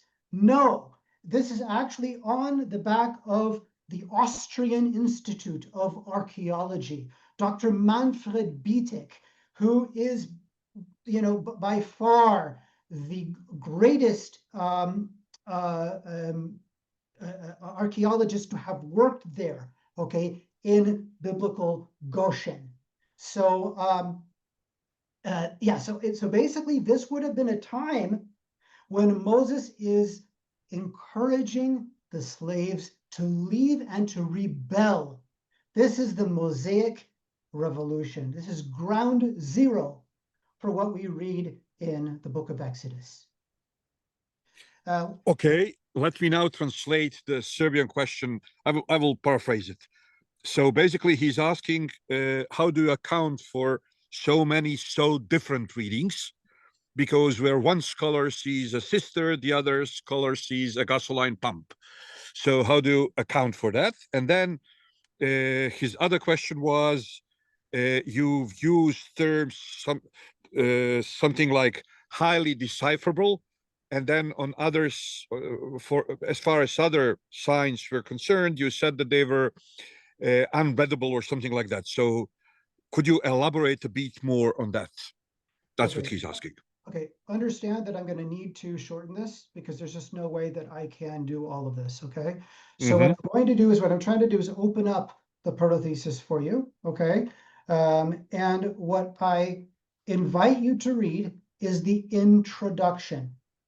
So the introduction to the proto-thesis literally, okay, gets into, first of all, unintended religious overtones, the fair and relevant concern over bias. So if you want to ask questions about, Mori, hold on a minute, you're a Chacham, and so on and so forth. I mean, this sounds really intriguing, but biased much? Yes, everyone has their bias, and I answer that. But most importantly in the introduction is what distinguishes this approach from like-minded scholars. In brief, these are they: breadth. Maybe 4 or 5 scholars have actually tackled on the full breadth of all reading, all wordy inscriptions, okay? That's number 1. Number 2, hands-on perspective, utilizing the best materials, actually seeing and working with the originals, with original casts. And those casts, by the way, are commonly even better, okay, than the originals themselves, which have been eroded. And that involves using shifting light, okay, to be able to photograph these. So these are my own images at different angles. And so I am able to read those elements which my predecessors simply have not. So distinguishing clear letter signs from speculation. I also indicate, again, as I said before, okay, those which are very clear to anyone, they're in white or yellow. Okay, those which can only be seen with high resolution images or in the cast in beige or light orange, and and those that are speculated to be there in gray. And what I claim is that in a number of these messages, okay, my main thesis, my main proposals, certainly not all of them, okay, are carried by those that are visible to almost anyone. And those elements which are speculative, okay, in other words, are not necessary to give the basis, okay, essentially the essential foundation of what it is I'm saying, which is that you have a clade of inscriptions that are taking out, that are rebelling against, that represent a purge of the balat cult. All the rest is details. Also, an epigraphic foundation, okay, which I am completely consistent with. And what I didn't put in here, and I need to put in here, sorry, is that also a consistent direction when it comes to reading. Other scholars, okay, will be very, they'll do sort of the equivalent, and I don't mean to be too critical, of shooting an arrow and painting a target around it when it comes to the direction of how you read. Okay. Also defending select difficult letter IDs. There are some which are so, where we have differences of opinion, and these are respectable people. They are scholars in their own right. And I actually explain in the paper why I think they're wrong, and actually show you the elements and show you the high-res images that support my contention. And finally, honest, active responsiveness to critique. This is not halakha l'Moshe Sinai. This is not Moses from Sinai. And I always tell every audience, okay, that it is possible for me to continue to, to tweak my readings and translations over time. And so it is that attention to detail and that,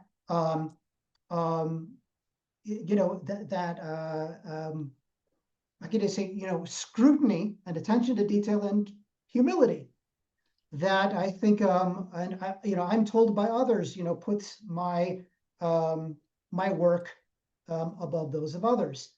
And that's very important for me not to completely believe, because I need to continue to be humble and to continue to refine this work.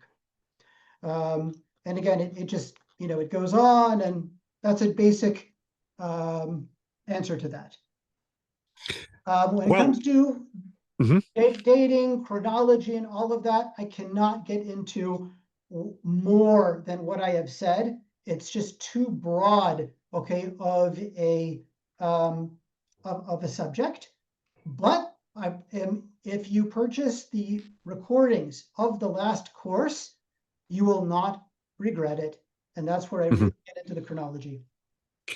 Okay, one more question, and then I suppose we are done.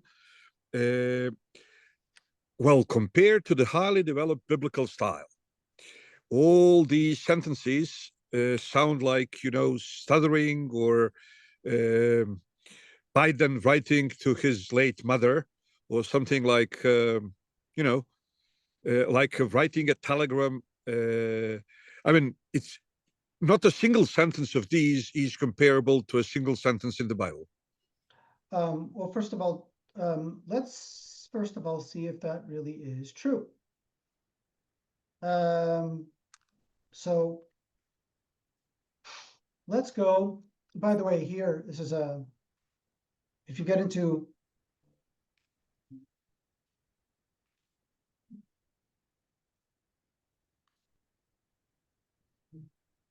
here, actually, if you want an overview, okay, of the paper, an overview of all the contentions together, that is part 2. Very important, okay? If you kind of don't want to really read the entire thing, which is sad, okay, just read. No, but I'm not referring to your paper. I'm referring to the quality of the sentences found in the inscriptions. I understand, but it's gonna, kind of like you're long-winded, so I need to be able to explain properly. So first of all, you have about 3 different instances, okay, in these inscriptions where you have something that is parallel to mi le'Hashem elai. Whosoever is for God, come to me. You literally have 3 different examples of it. But on the way, okay, I wanted to tell you something very important. Okay, for those of you who want to enjoy the proto-thesis, okay, go to page 27, which is on the historicity of Moses and the proto-inscriptions that may suggest his authorship. First of all, besides getting into different epigraphical details that seem to, tie that one clade, okay, together, we have, okay, basically any person who reads the Bible in any language, okay, any form of the Bible, Christian, Jewish, I mean, Exodus is kind of the same story. Okay, you would be able to identify basically 9 general points about the story of Moses. So here, I actually get into noting, the full set that I am ascribing to him, okay, and basically the whole full set of the inscriptions, showing you what seems to suggest these points that anybody can understand about Moses. I'm just sort of, anyway, here we can see an example of tablets, actually 2 of these tablets of stone that actually are 2-sided, okay, like the Torah says about Moses. I'm getting there. I just didn't want to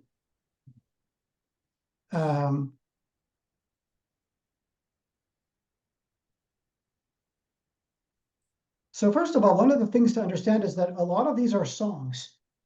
They're actually shirim, and they actually rhyme. And the reason why they sound kind of maybe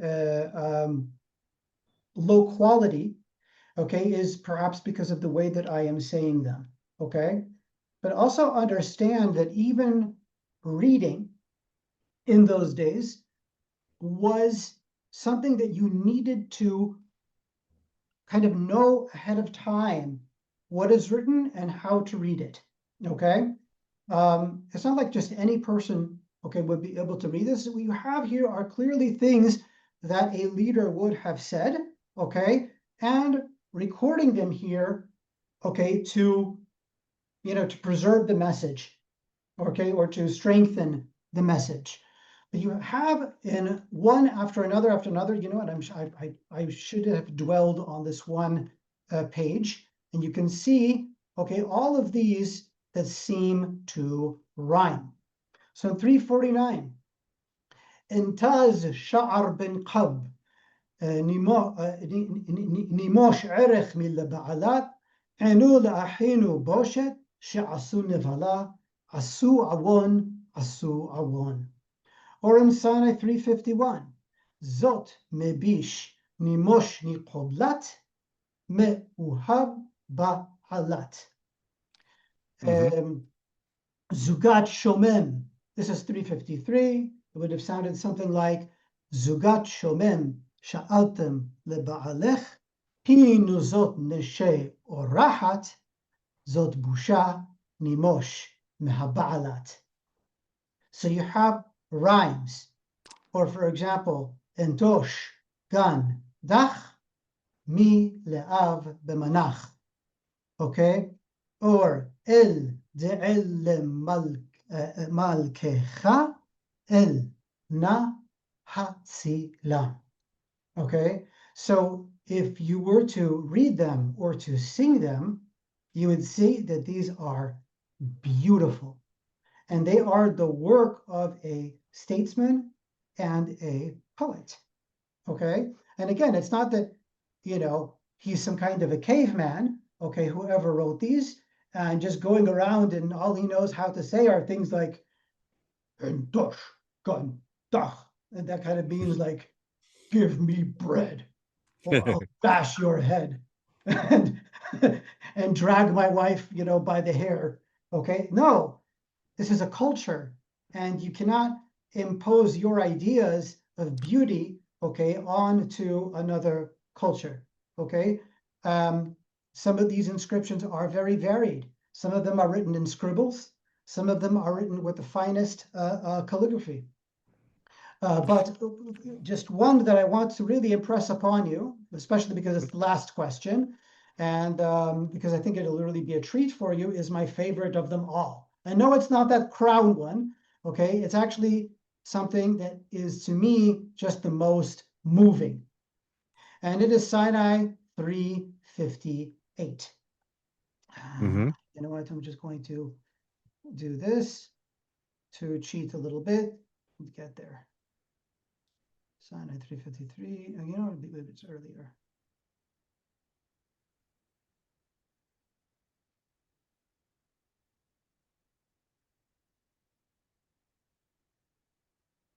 Here.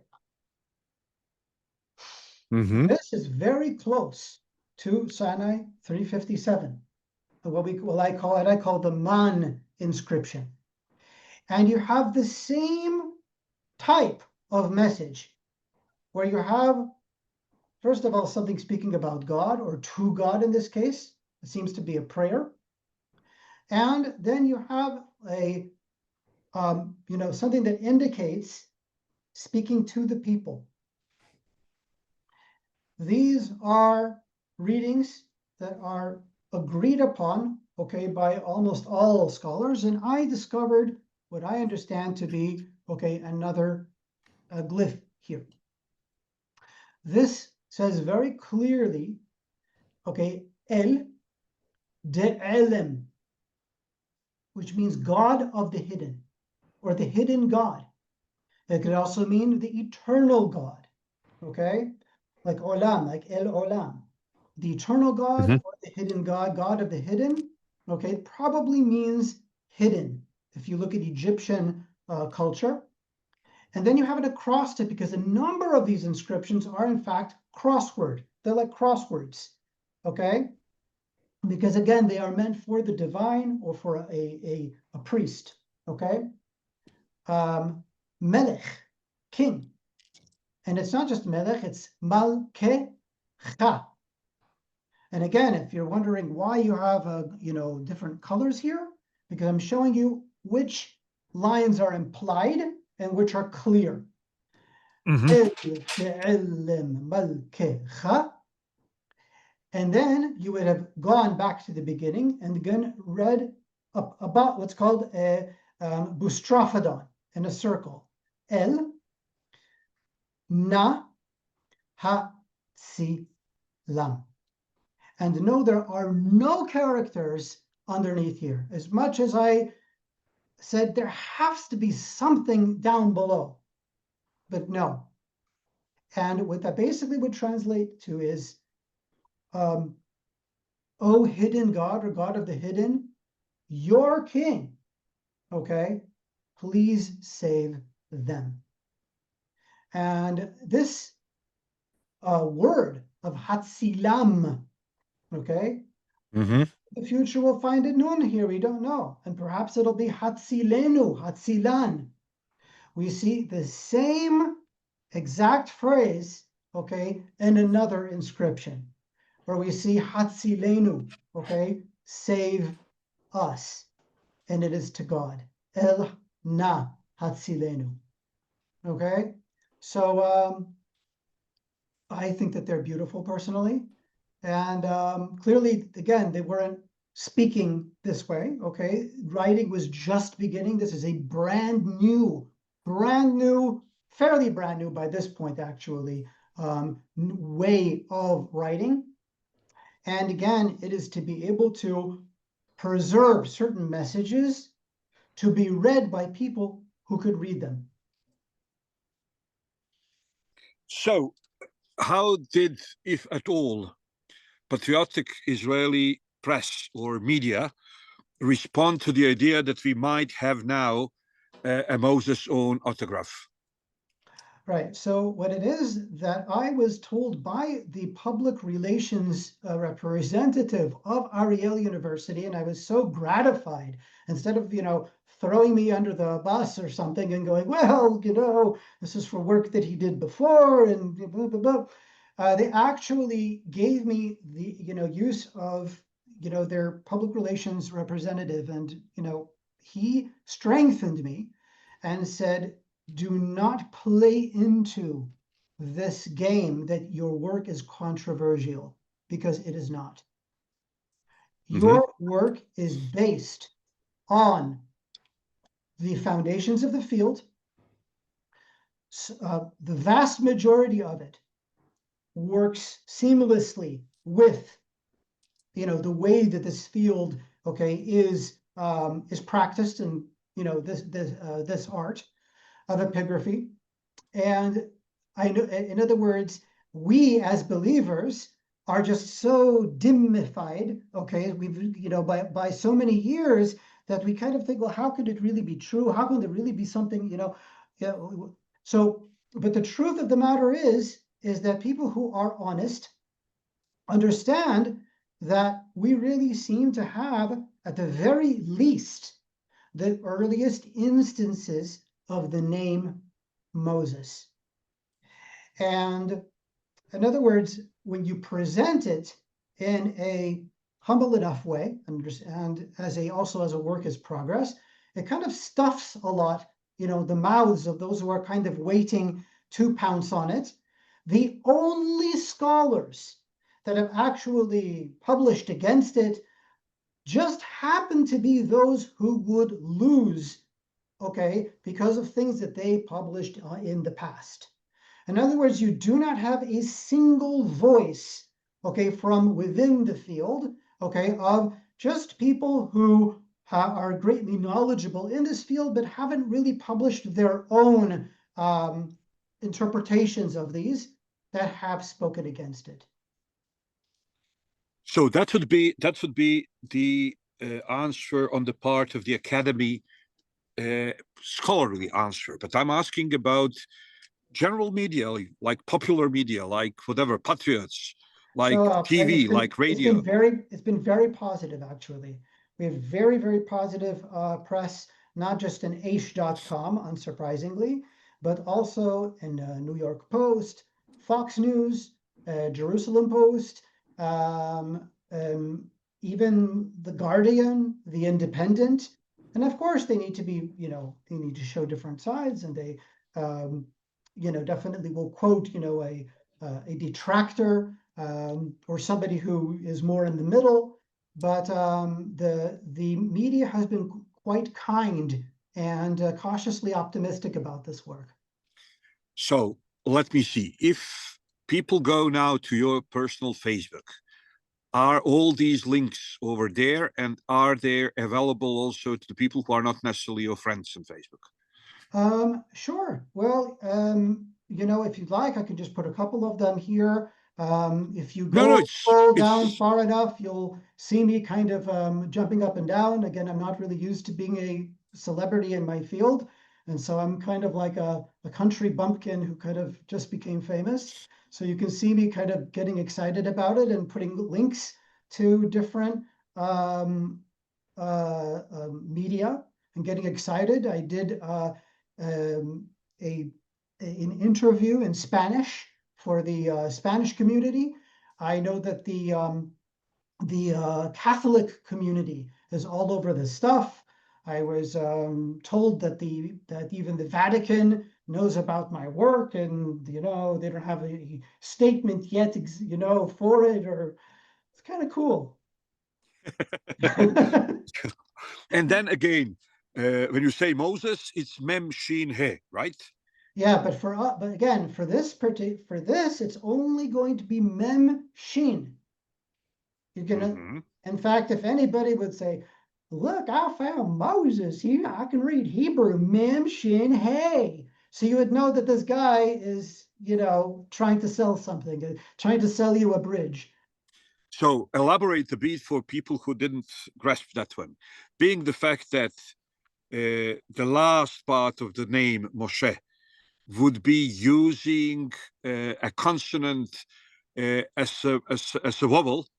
It still didn't develop, so it would basically have only the two obvious consonants, which are mem and shin. Right. But it wouldn't have he serving as a mater lectionis for e. Exactly. Well, I have a great way of explaining it in the simplest way possible. So our dear friend, okay, Maimori, okay, of blessed memory, Shelomo ben Abraham, okay, this is his site, which is being maintained by a common friend of ours. And so for Chacham Eliezer and myself and any kid, okay, we can read here very clearly what this says. But if I'm sure that, many of you would look at this and go like, what does this say? Mishana? Does it say Mishnah, Mishnah, like the Mishnah, okay? Or does it say Mishneh Torah? Okay, or for example, what does this say? Halcha? Does it say halicha? Or does it say hilka? Or how would you say that? Or so we know, of course, it means halacha. Okay, but a person who's learning Hebrew needs a voweling system that's called, okay, the Tiberian Masoretic, okay, the Masoretic system of voweling, which preserved, okay, the voweling. And by the way, it's a very good tradition. If you study this stuff critically from an academic perspective, the Masoretic tradition, it so well represents the proto-Masoretic tradition, and it's just a very well maintained tradition. This is Mishneh Torah le'Rambam. But guess what? Even in this, there are vowels. This hey here, okay, is a vowel. You don't need it, okay? And in ancient Hebrew, there was no such thing. In early Hebrew, that you would have read here Mishneh or Mishnah, okay? You would not have needed Torah, okay? And you would have just had this. In fact, you wouldn't have even had the waw. You would have had just maybe taf resh. But in early times, let's say about the Babylonian period, maybe a little bit earlier, I'd say more in the Assyrian period, you start, scribes start, thank you very much, and they're writing, by the way, in Paleo-Hebrew, they're now starting to include, okay, some vowels in here. Not, again, the little dots that come from, Masoretic Hebrew, because that's a whole different thing. But these letters as vowels, exactly like we have in English.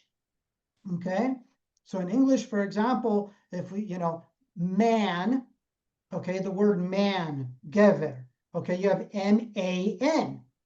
In Hebrew, it would just be memnun. You don't need that extra A in there. So that extra A is called, in our fancy academic terms, it's a materlection, materlectionis, okay? So those are letter vowels. And basically over time, our Torah teachers, okay, our Chachamim are finding better and better ways, okay, to help unlearned people to read. So if you take that back thousands of years, clearly the very beginnings of this writing is going to be really hard to read. It's going to be very, very minimalist when it comes to voweling. Yep. Well, this was amazing.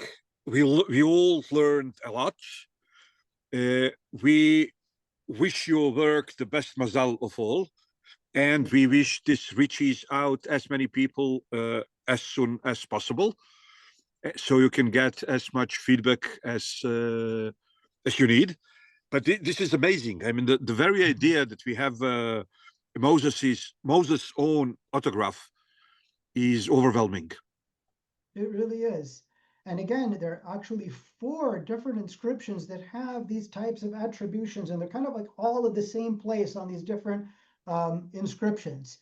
And so it really is, a proposal that is strong. And it would, if it were anything less than so, Dr. Van der Veen himself, who is a, European, I need say no more, would not, support it so strongly, as well as, other mentors.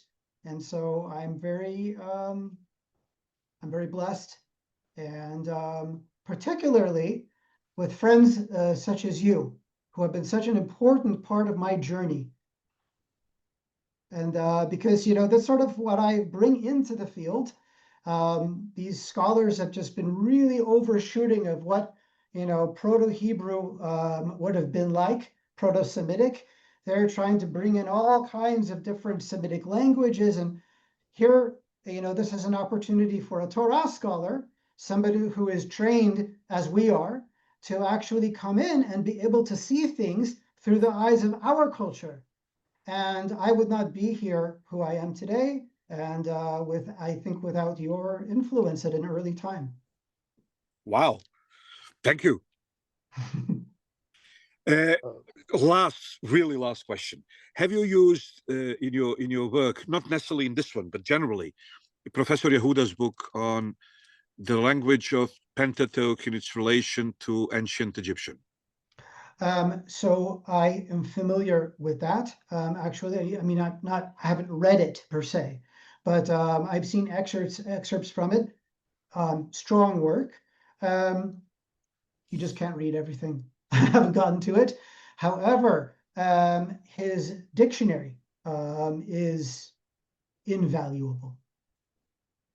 Dictionary at the back of the book. Yeah, just in general. Sasha would like to ask you an additional question, if you allow. What's the dating of Moses' inscriptions? What 3 schools of dating? Okay, first of all, understand that this model has not been out for a really long time and not quite yet, okay, a part of the establishment for, people of different schools to have gone, oh, well, this is clearly this, so we have to, understand where it belongs to.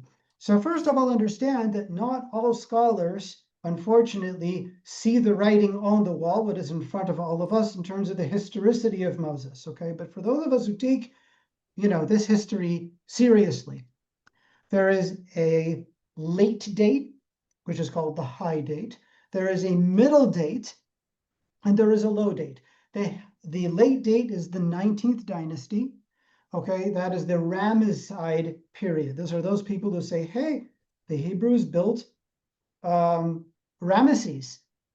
That's they probably were slaves in the days of Ramesses, or freed in the days of Ramesses II, or whatever. Okay, there are so many problems with this that I can't even get started. Okay. Yeah, I know for this. Yes. I know for the problems I heard. I think that. Sorry.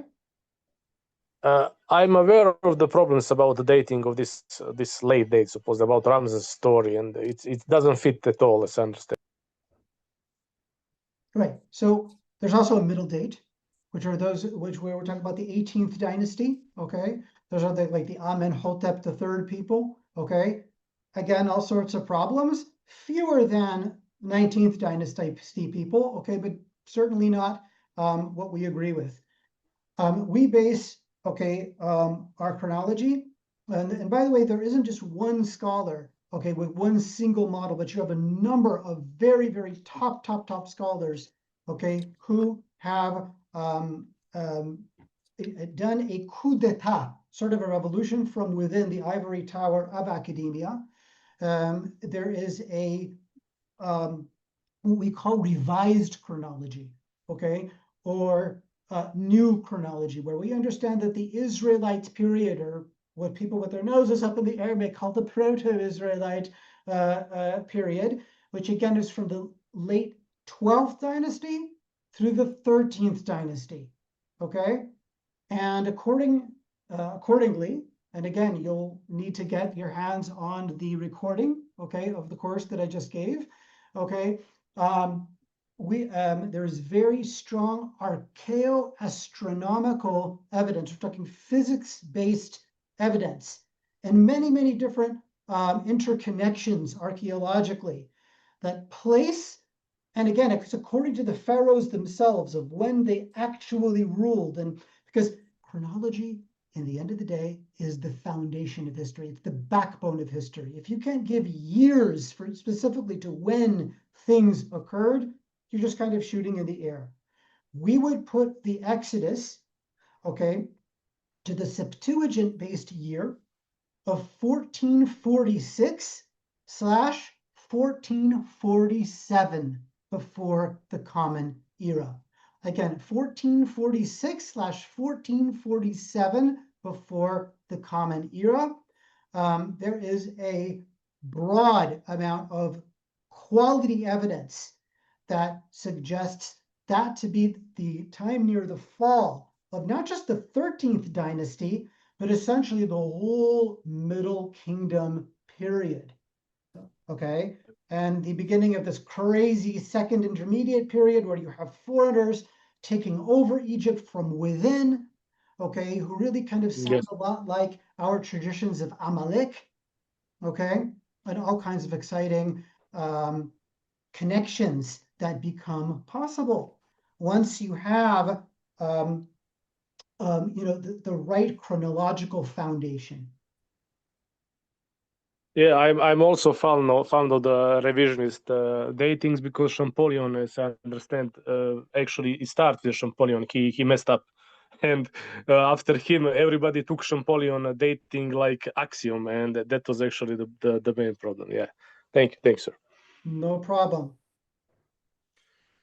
Well, thank you, Michael. You are so welcome.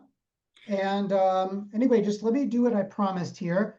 I'll show my little screen here in just a quick second. I just want to show you guys a couple of just two articles that you had asked for. Hold on a quick second. Aish.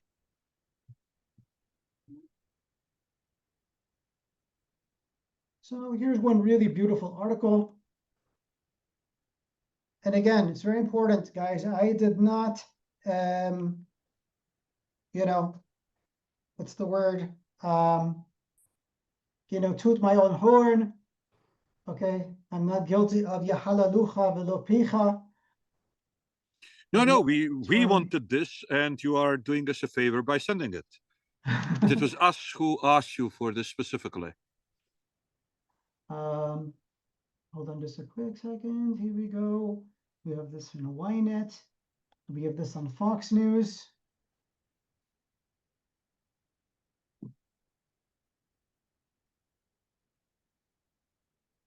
And we have maybe one more from the New York Post, which is also really quite nice.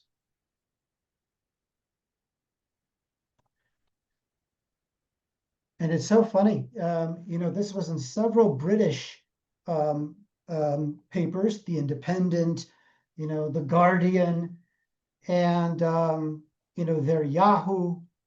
This one was on, MSNBC.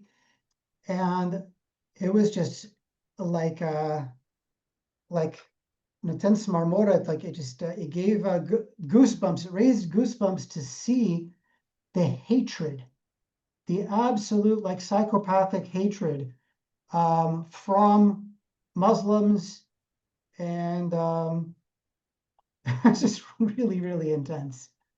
Well, minding your own religion or minding your own science seems to them undermining theirs. Yeah. Like instead of just going like, yes, in the Quran we have we also say that that we also believe in Musa or whatever, just like just like how could this hurt them? Well, if you prove the Bible is right, then there goes the Quranic claim that Quran needed to come in order to fix the biblical salad. Yes, indeed. Anyway, if you just look those up, you'll see a number, like lots and lots of different articles. There was, by the way, I was told that there was an article on this in Serbia. So you can actually look up my name in Serbian. I wouldn't be able to help you with that, but there is a Serbian publication that Well, if you find it, we will send it to you, and we will also let you know what the general tone is. Okay, beautiful. Anyway, thank you so much for the kavod of being with you, and I love you guys. I've heard about you guys for a long time, and it's a great thing to meet you guys. Well, you are more than welcome to share with us whenever you have some new discovery. And right. Thank you so much. No problem. Happy Sukkot, everyone. Everyone should be Ach Sameach, the height of joy. חגים וזמנים לששון, והיית אך שמח. Amen. Perfect. All the best. All the best. Thank you. Thank you so Take much. care. Bye-bye. חזק וברוך. חזק וברוך, שפתיים ישקו.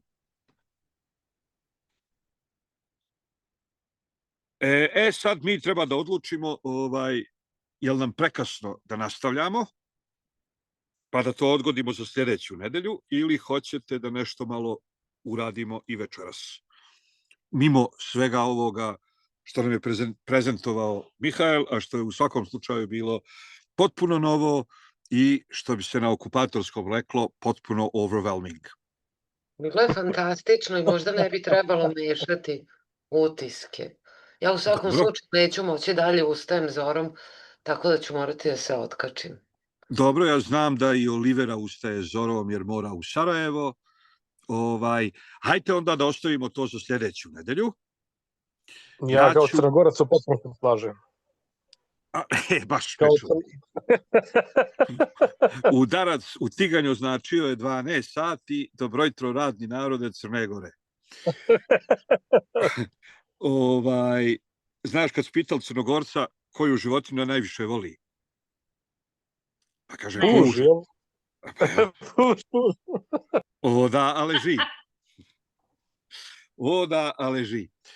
Dobro, ja ću onda vama ovako, ja ću vama poslati sad na grupu našu zajedničku na Facebooku, poslaću vam 2-3 naučna rada, ne treba ih nužno pročitati od A do Š, dovoljno je samo da steknete opšti uvid u to kako savremena biblijska kritika još uvijek pod snažnim uticajem Wellhausena i ostalih protomasturbatora doživljava cijelu tu priču sa ciporinim obrezivanjem Geršona.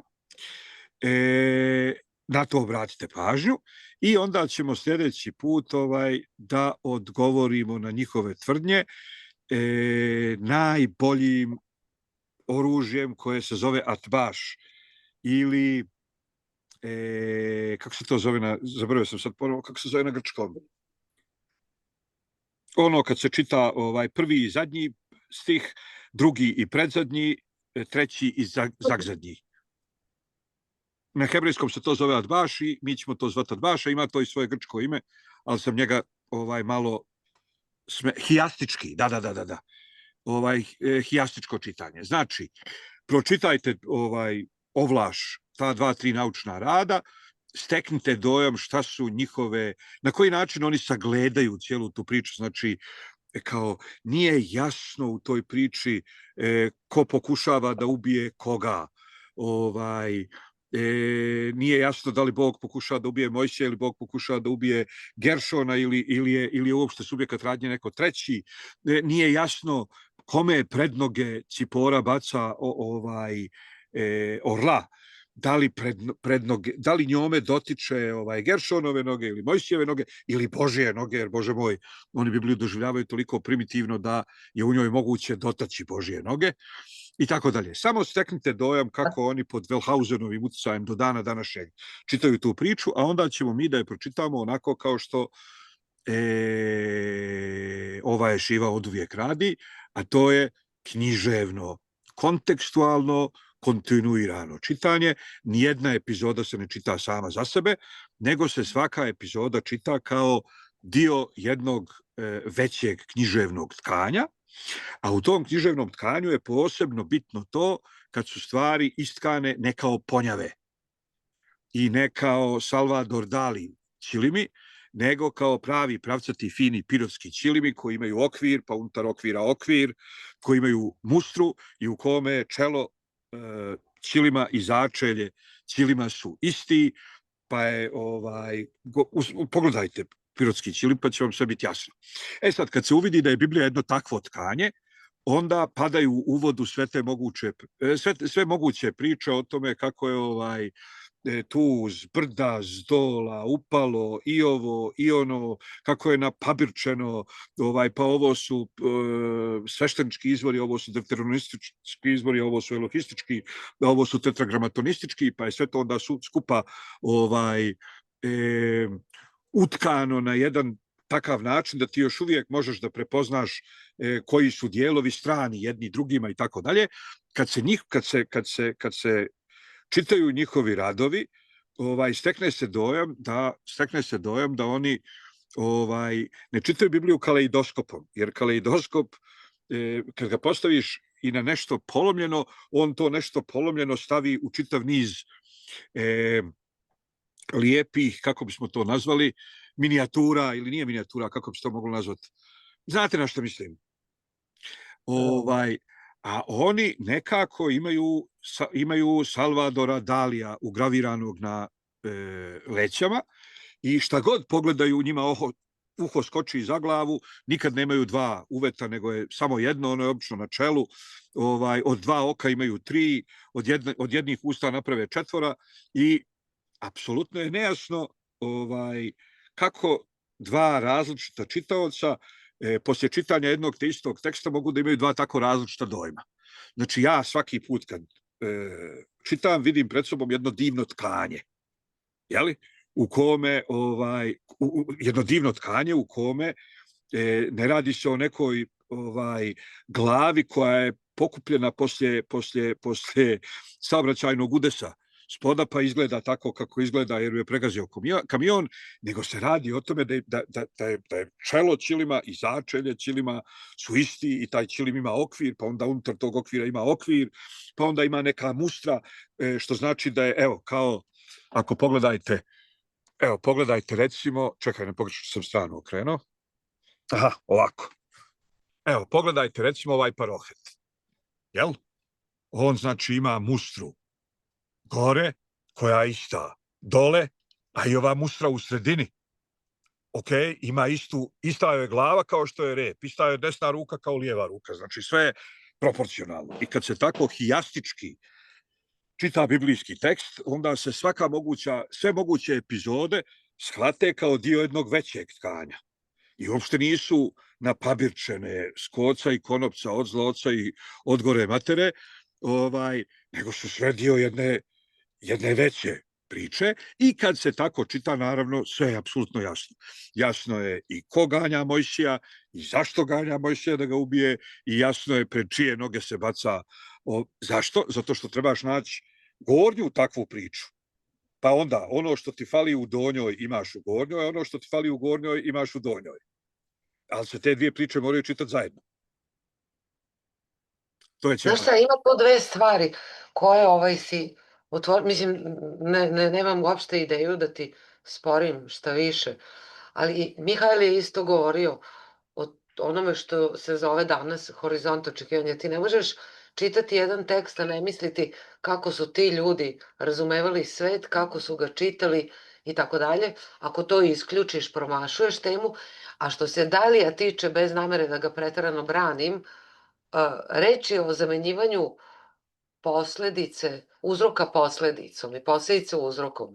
Da li je simptom posledice dekomponovanog sveta? A primenjivati takav recepcijski modus je promašiti temu, jel? Jer taj svet taj svet nije dekomponovan kao što je svet 20. veka. Tačno. Po tom opisu izgledalo, možda ste mislili više na Picassa, po vašem opisu izgledalo kao Picasso. Da, mislio sam bliže. Tačno, upravo to. Nije problem principijalno ni jedan ni drugi, jer su jedan i drugi, cela ta avangarda likovna je simptom. Jeste, ali mislio sam na Picassa, nisam mislio na Dalija, ali nisam nikad ni tvrdio da pretjerano dobro vladam svim tim imenima. Uprkos tome što ti otac bio slikar? Ne uprkos tome, nego zahvaljujući tome. Nebitno, vi ste odlično opisali. Nije bitno što ste bitno je ono što sam imao na umu, a to je u svakom slučaju Picasso. Jeste. Ali znači ne radi se ovdje o pikaresknom romanu, u smislu Picassa, o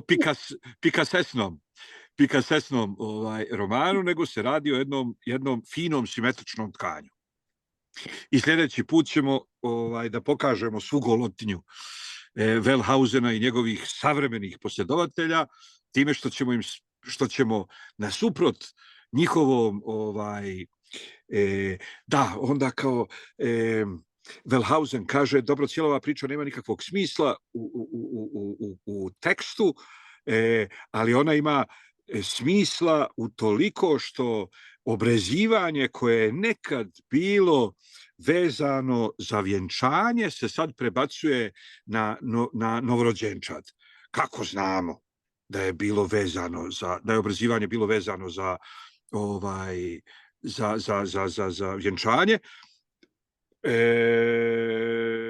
Oni sad navode kenijsko pleme današnje, pa onda kad sami postanu svjesni da je to možda malo previše cross-cultural i cross timetable, onda kažu na što se pozovu, vidjet ćete u jednom od tih radova, kaže, u ostalom, zar nije nedavno na osnovu kenijskog obreda tog i tog objašnjen taj i taj biblijski moment, pa zašto onda ne bismo i ovaj biblijski moment objasnili tim i tim kenijskim? Dobro, kakve veze ima neko pleme u Keniji danas sa Jevrejima od prije 4000 godina? Nikakve. Kakve veze imaju dvije uporedne priče, jedna na početku, a druga na kraju? Sve veze na svijetu, iz prostog razloga što su te dvije priče dio istog teksta, nastalog u isto vrijeme, na istom jeziku. A sad, da otkineš istog, možda kad su govorili o noahijskim zapovijestima, pa kad su govorili Ever Minahaj, ja sad naravno malo pretjerujem, svjesno i namjerno, ali baš uživam u tome. Znači, prošli put smo govorili o noahijskim zapovijestima. Između ostalog smo rekli da je noahidima zabranjeno da jedu komade tijela živih životinja. Je li tako? Znači, zabranjeno je živo majmunu otkinuti uho i pojest ga kao komad čipsa, ili je zabranjeno... sad, možda je to metafora upravo za biblijsku kritiku, utoliko što je tekst jedan živ organizam. I zabranjeno je živom organizmu otkidati komade. A posebno je zabranjeno jednom živom organizmu otkidati komade ako imaš na kraju na umu, znači imaš jedan živ organizam koji ima dva uveta, dva oka, nos sa dvije nozdrve, a ti onda otkineš komad nosa i uporediš taj komad tog nosa sa kenijskom guzicom nastalom 4000 godina kasnije. Ako je to nauka, ja sam tramvaj dvojka, zašto oni žele da vjeruju da je to nauka, to je malo drugi par opanaka. Nas ne zanima njihova ideologija, ali nas itekako zanima da pokažemo da postoji tkanje teksta i da je tekst simetričan i da tekst nije patchwork, uopšte nije patchwork, nego je persijski ćilim, nego je pirotski ćilim. I u svakom pirotskom ćilimu dno i znači glava i začelje ćilima su jedna cjelina, mustra u sredini je jedna cjelina, ta mustra ima glavu i noge, ta mustra ima lijevu ruku i desnu ruku, tako je ovdje i onog momenta kad to bude jasno, ispostavi se da većina njihovih pitanja postanu izlišna, a onda se uvidi i da su većina odgovora zluradi. Posebno kad se ima na umu, jer zašto ne bi upoređivali Bibliju sa kenijskim plemenom danas, kad oni svakako vjeruju da je moguće dotaći gospodnje noge sa Geršonovom orla. I ti sad kažeš, ljudi dragi, kako vam tako nešto glupo može pas na pamet, oni ti kažu, pa šta fali, svakako piše ruka gospodnja. Jeste, ruka gospodnja je metafora, a dotaći noge gospodnje, kako se to zove, prepucijem, to nije metafora, nego vaša ideja da je Biblija primitivna, zaostala i uporediva sa kenijskim plemenima današnjice. Eto, to je uvod za naše sljedeće druženje. Nastavak, kako Bog da, u sljedeću nedelju uveče. Samo mi dajte da pogledam nešto, da provjerim da li ja u tu nedelju imam prije našeg druženja jedan ladino angažman. Čini mi se da imam. Jeste. Ne znam ukoliko je sati to na ladinu, pa kad budem znao, onda ću vas obavijestiti da li mi počinjemo u naše staro vrijeme, jest jednako 8 izraelski, 7 srpski, ili će možda ipak biti 9 izraelski, 8 srpski, ali čini mi se da je ovo na ladinu u 6 po izraelskom vremenu, što znači da će do 7 već da budem gotov i do 8 već uveliko spreman za naše druženje, vaše 7. Po vašem 7. Ali ne znam, definitivno provjerit ću i to ću vam javiti. Sad ću vam odmah proslijediti informaciju o tom ladino druženju, pošto ponekad bude i neko od vas na tim ladino druženjima, ovi koji uče ladino ili razumiju ladino ili znaju italijanski i tako dalje. I proslijedit ću vam te članke da ih malo zraknete. Jesmo li uopšte uključili record? Jesmo. Jesmo. Znači, bravo, divno, svaka nam čast. Dobro, gospodo draga, Moadim le Simha, noćas počinje Ošana Raba, sutra je zadnji dan Sukota ili Ošana Raba. Šta znači Ošana Raba? Velika Osana. Znači, svih prvih 6 dana praznika se jedanput opkruživao oltar u Jerusalimskom hramu i dok se opkružuje oltar pjeva se osana i to su sve male osane. Ima 6 malih osana, svaki dan po jedan krug oko oltara. A na Ošana Raba ili na veliku osanu koja je 7. dana Sukota, se oltar opkružuje 7 puta. Ajde sad, kad smo već tu, još 2 informacije. Znači, u toku 7 dana Sukota prinosi se broj bikova koji se stalno povećava. Kad se sabere svih 7 dana, ispostavi se da je to bilo 70. Zašto? Zato što je cijela služba na Sukot služba za čovječanstvo. To nije služba za Izrael, nego je služba za čovječanstvo. I na Sukot se prinose žrtve kako bi se obezbijedile kiše ili kako bi se obezbijedio dažd za cijeli svijet.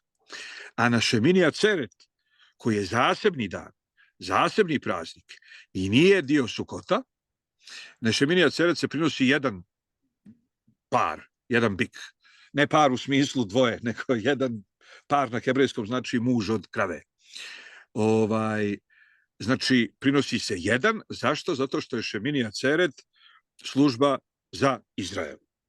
Sad, po te pare, Sukot je jedini praznik koji slavi i budući eskatološki događaj, jer će nakon rata Sukaša ili Sehahaša, Sehah je ovaj krov, privremeni krov od Like, od Asure, od prirodni krov, koji vas ne spriječava u vezi sa transcendentalnim, nakon njihovog rata sa zastupnicima ideologije blokade transcendentnog, ta se ideologija zove Gog, iz Magoga. Gog je na hebrejskom imperativ od glagola napravi krov. Znači Gag je krov, a Gog znači napravi krov. I to je njihov ratni poklič. Napravi krov, presjeci vezu sa transcendentalnim. A Magog na hebrejskom znači mjesto onih koji viču Gog. Mjesto onih koji viču napravi sebi krov. Jel? Znači, to bi mogli nazvati, Gog bi se moglo prevesti kao antitranscendentlije, a Magog bi trebalo da se prevede kao antitranscendistan, ili kako bi se već stvorila takva riječ. Sad, nakon rata Goga i Magoga sa Izraelom, svi će narodi na svijetu da šalju državnu delegaciju na Sukot u Jerusalimski hram. I koji narod ne bi poslao državnu delegaciju na Sukot u Jerusalimski hram, ta država te godine neće imati kiše. Tako da se uspostavlja direktna veza između hramskog Sukota na kom se uvijek vršila služba za čovječanstvo u toku 7 dana Sukota i post-eshaton Sukota, u kome to je jedini praznik koji će morati da usvoje i narodi svijeta. Ako ne nužno na individualnom nivou, da svako sjedi kod kuće i slavi Sukot, onda svakako na nacionalnom nivou, jer će sve države morati da obilježavaju Sukot slanjem državne reprezentacije ili državne delegacije na najvišem nivou. A Šemini Aceret, onda znači Šemone je na hebrejskom 8, 8 je simbol saveza. Kako je 8 simbol saveza? Obrezivanje je 8. dana. 7 je metafizički uređaj za meteorološke manipulacije, da. Ili što bi se reklo na albanskom, a zimi, a ljeti. Znači, zašto je praznik na koji se pravi služba vezana za dažd Izraelu, zašto se on zove 8. sabor, sabor 8. Aceret na hebrejskom znači sabor. Šemini Aceret znači 8. sabor, kao 8. ofanziva Jovandeka Babić Vojvodina. Šta znači 8. sabor? Zapravo ne bi trebalo prevesti na srpski kao 8. sabor, nego sabor 8. Šta znači sabor 8. 8. dana. Ali to nije 8. dan Sukota, jer je Sukot gotov. Na Šemini Aceret se više ne sjedi u Suka. Nego sabor 8. Ali nije sabor 8. jer bi sabor 8. trebalo da bude Aceret Šemona ili Aceret Šemone. A ovo je Šemini Aceret. Znači Aceret ili sabor 8. U svakom slučaju ideja je da 7 predstavlja prirodu, a 8 predstavlja božansko, znači 7 predstavlja Elohim, a 8 predstavlja Judhe Vavhe. 7 predstavlja Midat Adin, a 8 predstavlja Midat Rahamim. 7 predstavlja narode svijeta, 8 predstavlja Izrael. 8 je savez. Zato se 8. dana obrezuje.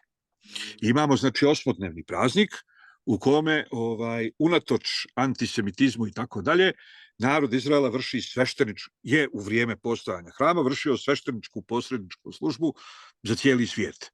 To je daždo služba kao Dodole. Ali naša Dola moli, kako ide, naša Doda moli Boga da udari sitna kiša Dodole, za cijeli svijet. A onda na Šemini Aceret za Izrael en partikuler. Druga stvar, imaju dvije noći u toku liturgijske godine koje su u jevrejskoj tradiciji postale noći sveopšteg bdenja i to je upravo noćas, Hošana Raba i noć, znači noć Šavota. Šavot počinje uveče i traje do sutra uveče. Tu noć, reklo bi se na srpskom uoči Šavota, ali to nije uoči Šavota, to je već sam Šavot. I noć uoči Hošana Raba, odnosno to je već je Hošana Raba. Znači, sa zalaskom sunca danas je prošao 6. dan Sukota i počinje 7. dan Sukota koji se zove Hošana Raba. I noć Hošana Raba se obično provodila u učenju Tore cijelu noć. Tako da smo mi lijepo naznačili početak te noći, a sad kud koji mili moji, nek se svako ufati neke knjige ili nekog podcasta ili nekog nadkasta ili neke nadkasne sa knjigama i nastavi dokle stigne do ujutru. To je to. Lahka vam noć i muadim le simha. I vama je sad, vama sutra uveče počinje praznik i on traje 2 dana. Jel? Znači u dijaspori poseban porez na dijasporu je to što morate svaki praznik da slavite 2 dana, tako da i ovaj sutrašnji koji kod nas počinje u utorak uveče, jel? Ne. Šta je danas? Šta je danas? Nedelja. Nedelja već. Nedelja. Znači, ponedeljak, kod nas praznik počinje u ponedeljak uveče i traje utorak cijeli dan, a kod vas počinje u ponedeljak uveče i traje utorak cijeli dan i srijedu cijeli dan do srijede uveče. Da. Imam jedno pitanje, znam da završavamo, ali kratko ću. Ti si objasnio ko inače živi u Jerusalimu, ako se trenutno zatekne negde drugo, za njega važi kao jerusalimsko pravilo, tako? Jest. To si nekad ranije rekao. A sad me interesuje nešto, na primjer, neko ko je dugo u dijaspori ili ko možda nikad nije ni živeo u Izraelu, a recimo ima roditeljski dom u Izraelu, ima kuću, na primjer, svoju, recimo u Jerusalimu, a ne živi, da li se smatra jerusalimljaninom ili ipak dijaspora? Zavisi da li je inokosan ili ima ženu i djecu. Ako ima ženu i djecu s kojima živi u Beogradu ili u Novom Sadu, onda je on Beograđanin ili Novosađanin, jer ne ide se po nekretnini, nego po porodici. Međutim, ako neko nema porodicu i što se nema porodicu i živi u iznajmljenom stanu u Beogradu ili u Novom Sadu, a pritom ima kuću koja se nikad nije odrekao ovde, onda može još uvijek da se računa jerusalimljaninom. Jeli? Pa hvala te, jer to sam čula jednog glumca da je rekao kao šta pričaš o Izraelu, kao što ne živiš u Izraelu, a on kaže imam kuću u Jerusalimu i živog oca u Jerusalimu, dokle god je tako, ja sam jerusalimljanin. Zavisi ima li ženu i djecu u Beogradu ili gdje već nema još, on je negde u Njujorku tamo gde. Dobro, po te pare može još uvijek da se smatra jerusalimljaninom jer nikad nije odustao. Ali kad ima ženu i djecu, tu negdje drugo, onda je odustao. Jeste. Ali ako nema doma, nego živi u iznajmljenom stanu u Njujorku, onda je jerusalimljanin. I ne samo to, osoba koja dođe iz dijaspore u Jerusalim, ako nije oženjena ili udata i ako nije u dijaspori ostavila supruga ili supružnicu i djecu, onda se računa kao jerusalimljanin i da se računa da hajde sad je praznik, poslije praznika će svakako oženiti i ostati ovdje. Aha, da. Pa lepo objašnjenje, hvala. Živeo. Nema na čemu. Dobro. To? Ništa, nastavak u sljedećem broju, vidimo se ako Bog da u nedelju. Laku noć svima. Hagim uzmanim lesason.